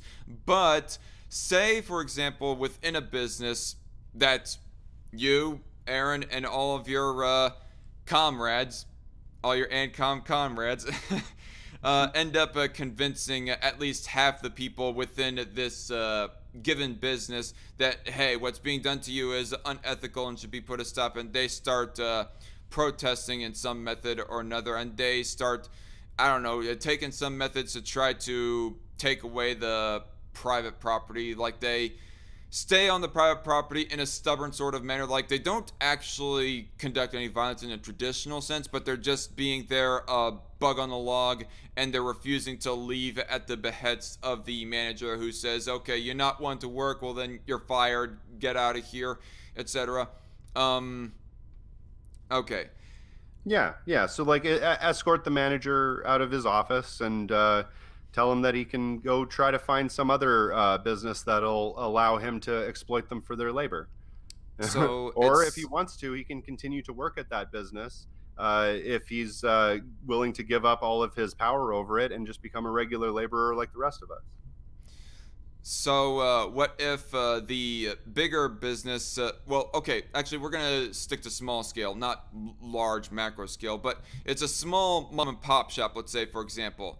But what if, say, the business owner, that being like the mom and pop or whatnot, they go noticing that, oh, all these people, they're trying to intimidate me out of my private property, so therefore I'm going to take rash methods to sort of try and take back my private property. Like, I'm going to take out my own firearm or call the police or whatever else, and whoever is like going to keep on doing this sort of intimidation, and I would almost call this more coercion, is this intimidation tactic that you seem to be implying right here. But he takes rash methods like calling the police, getting out his own firearm. Hey, get out of here if you're going to keep on intimidating me on my private property. You would say at that point that those people would have to fight back against them over his private property? So we could look at this the same way as we would in feudal times going up against a king, right? Eventually, at some point, feudalism was abolished and democracy came into play. And at that time, right, all of those feudal lords and feudal kings that owned all of the land could no longer just arbitrarily own peasants or own slaves or own the land. They had to have they had to hire people and this, that, and the other thing. They had to follow liberal democracy. Same sort of thing when it came to slavery. After slavery was abolished, the people that owned slaves before weren't allowed to just own slaves anymore, right? And people were stopped from owning slaves. I'm positive that the slave owners back in those days, even if they were a small mom and pop slave corporation, they probably really didn't like the idea that their slaves all of a sudden got freedom and liberty. But it's the same situation here. It doesn't mean that it still shouldn't be abolished. It still absolutely should. And we should try to do it as non-violently as possible. And if those mom and pop people want to continue working there, they absolutely should. But their labor should be contributing to the business just like everyone else. They don't just want to work. They want to have ownership and diversify in that business and so forth. And again, I would contend with the idea that they are slaves, that meager employees within a modern Western civilization is slaves, but refer to past part of the stream as to why and how that contend with that. But to sort of, I want to have like a sort of a shorter answer to this, but say again with the situation of the small mom and pop business owner, they see that their own workers who have been converted to anarcho-communism or whatever, your brand of it at least anyways, and they are being intimidated out of their private property. If they want to reaffirm and reinforce their own ownership over their private property, what should the workers do at that point? Like if they were to pull out their guns and say, "Get off our property, we're gonna shoot you if you try to take it," kind of thing. I mean, that's one way of doing it. If it gets to that extreme, yes. I mean, like, if that's the case, then that's the situation that I was talking about before. They're unlikely to give it up without a fight. So if the workers and the people within that country, within that federation or within that business believe that they are inherently being fucked over and that they deserve to have the means of production or their freedom given back to them, then they would fight them, right? They would have to fight them. the cost of liberty is eternal vigilance. Just like if somebody was to try to enslave someone else, the person that was being enslaved should try to fight them. They should try to stop that by any means necessary. Well, I guess this is the point in which that we're at a bit of an impasse. I mean, obviously there was the earlier ethical versus unethical breakdown of all these different practices in this live stream, and I don't feel like going over it again at this point.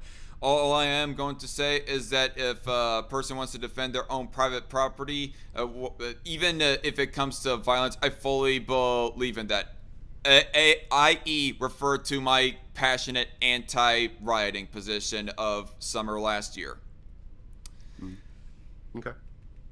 But yeah, I mean, I'm sorry. I guess it is what it is, Aaron. But yeah, we just disagree. We disagree on that, right? Like the same way that you believe that a person should fight to hold on to their private property or business is the same feeling that I think that most anarcho-communists get when they feel like they should be fighting for collective property and for personal property and collective ownership. I mean, I guess Right. So that same vehement feeling, we feel like we've contributed to the house, to the business, to the community, and we feel like someone is stealing those the labor and everything that we put in we involved ourselves in to create those things. So we would want to, most of us would want to fight that. So, and this, I'm not going to get into the ethicality versus unethicality of business, ownership right at this second, anyways. But this is really the problem as to why that a lot of different kinds of anarchists and libertarians say that ANCOMs are not really anarchists, at least not in the ethical and original sense of the word, anyways. It is because they do, by the end of the day, believe in the coercion that, in this case, being intimidating business owners out of their private property, or even if it comes to it, completely just going violent and completely jacking ownership of it from them. So I would answer that by saying, I don't think that fighting for your freedom or fighting for liberty is authoritarian. I think that that is exactly the opposite. I think it's fighting tyranny. Well, I think that it's fighting authoritarianism. And I think that violence can be used as a tool for good and for evil. And I would prefer that it was used for good. Well, I don't believe that that is you fighting for your own freedom. I believe that is you fighting against another person's freedom, that being their private property ownership over their business. Yeah, I mean, like you can believe that. I mean, like we believe different things. So Yeah, you and I just have two entirely different points of view of liberty at that point. So, okay. JC Armitage just says, sorry, I've been quiet for so long. I'm arguing with a branch Covidian on Shane server. Cool, JC. Kick their butt. Anyway, so I guess final question being, and then we're going to wrap it up right here. And oh, damn. Last I checked, it was like 2.5 hours, a little over 2.5 hours. Now we just hit the 3-hour mark of this live stream. always happens. I mean, it was a pretty impassioned and sharp discussion, I will say. But I guess last question that I have for you, Aaron, is how would you claim that you find yourself more in alignment with ideologically, like authoritarian socialists and communists, or libertarian free market capitalists? That's a really interesting question. So I am the most aligned with people fighting for their freedom, right? People fighting for the abolition of state money class.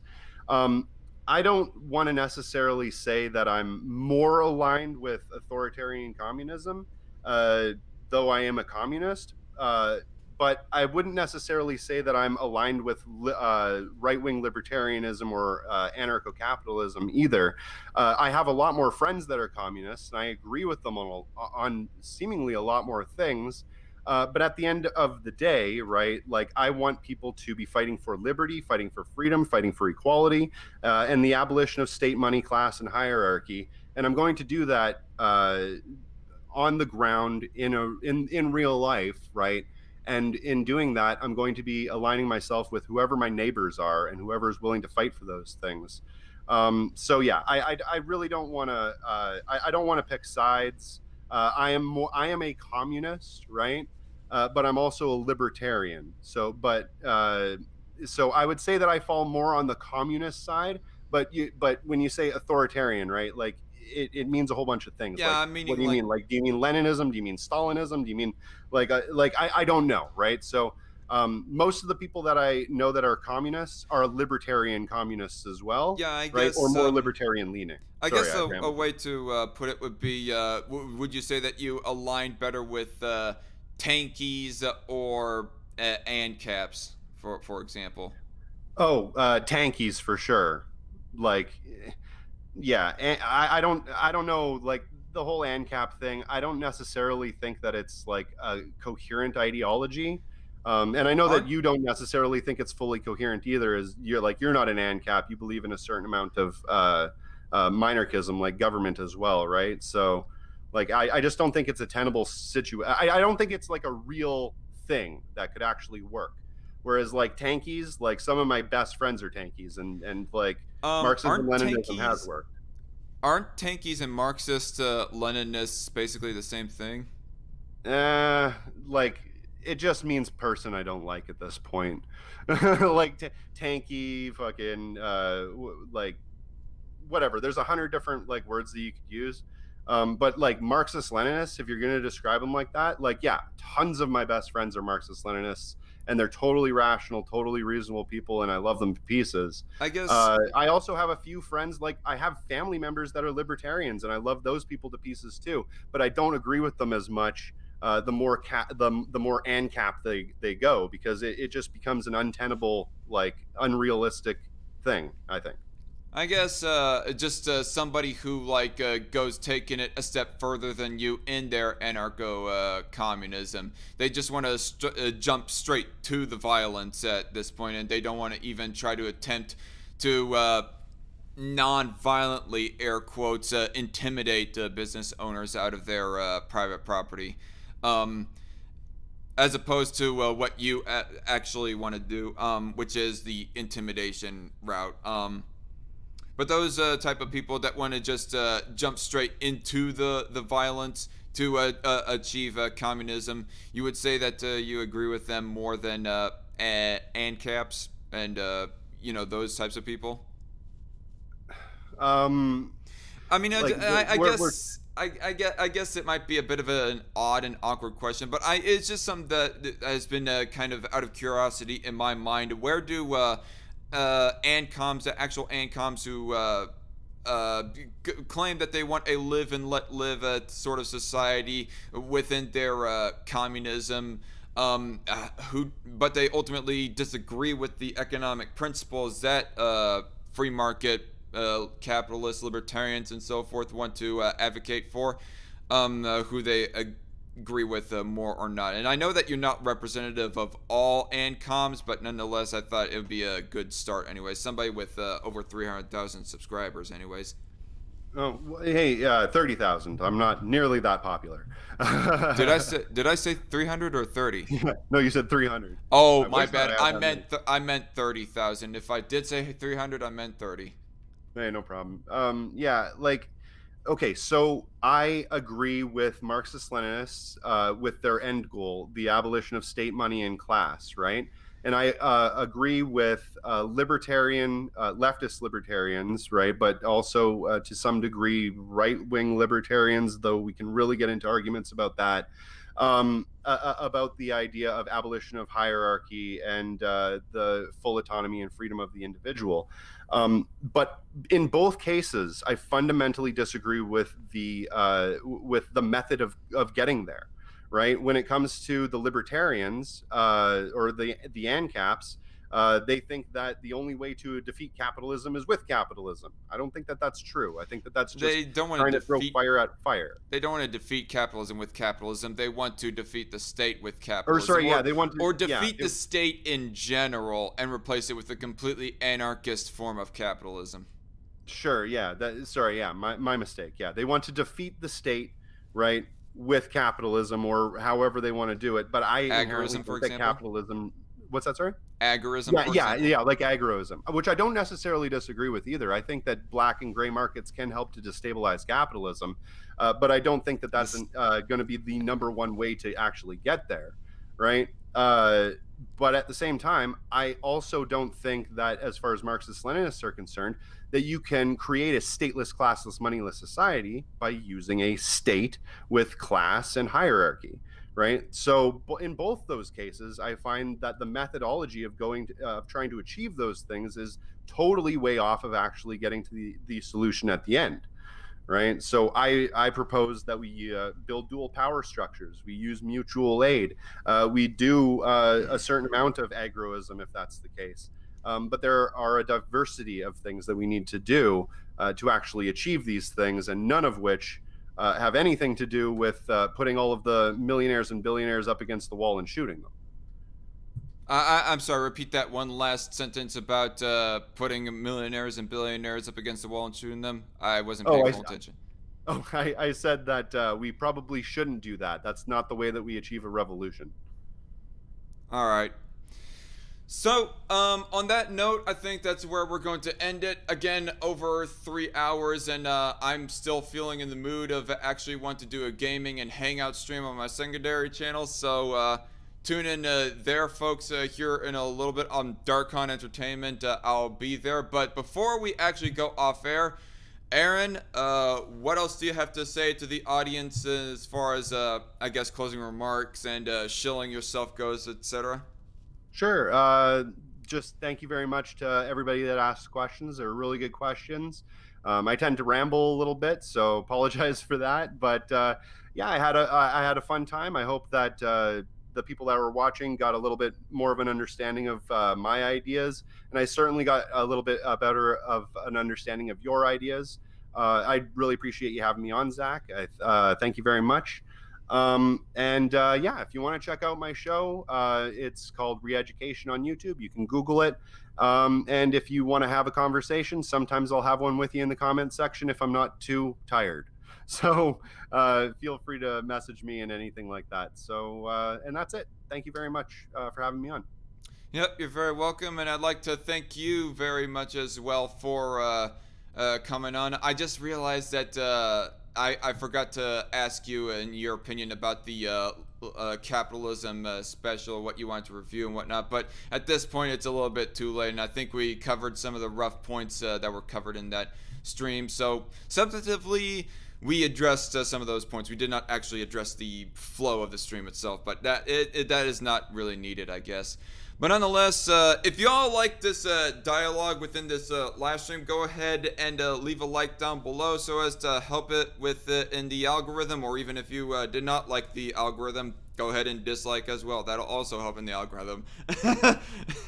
But anyway, so yeah, and also if you really like this dialogue, if you think it's really worth the listen as far as how mask off I am being, or mask off that Eron is being, or whatever your thoughts are about it as far as informing about the completely psychopathic mind of a libertarian capitalist, or the completely psychopathic mind of an ANCOM, or whatever your reason might be, go ahead and share this live stream around, and that'll also help as well.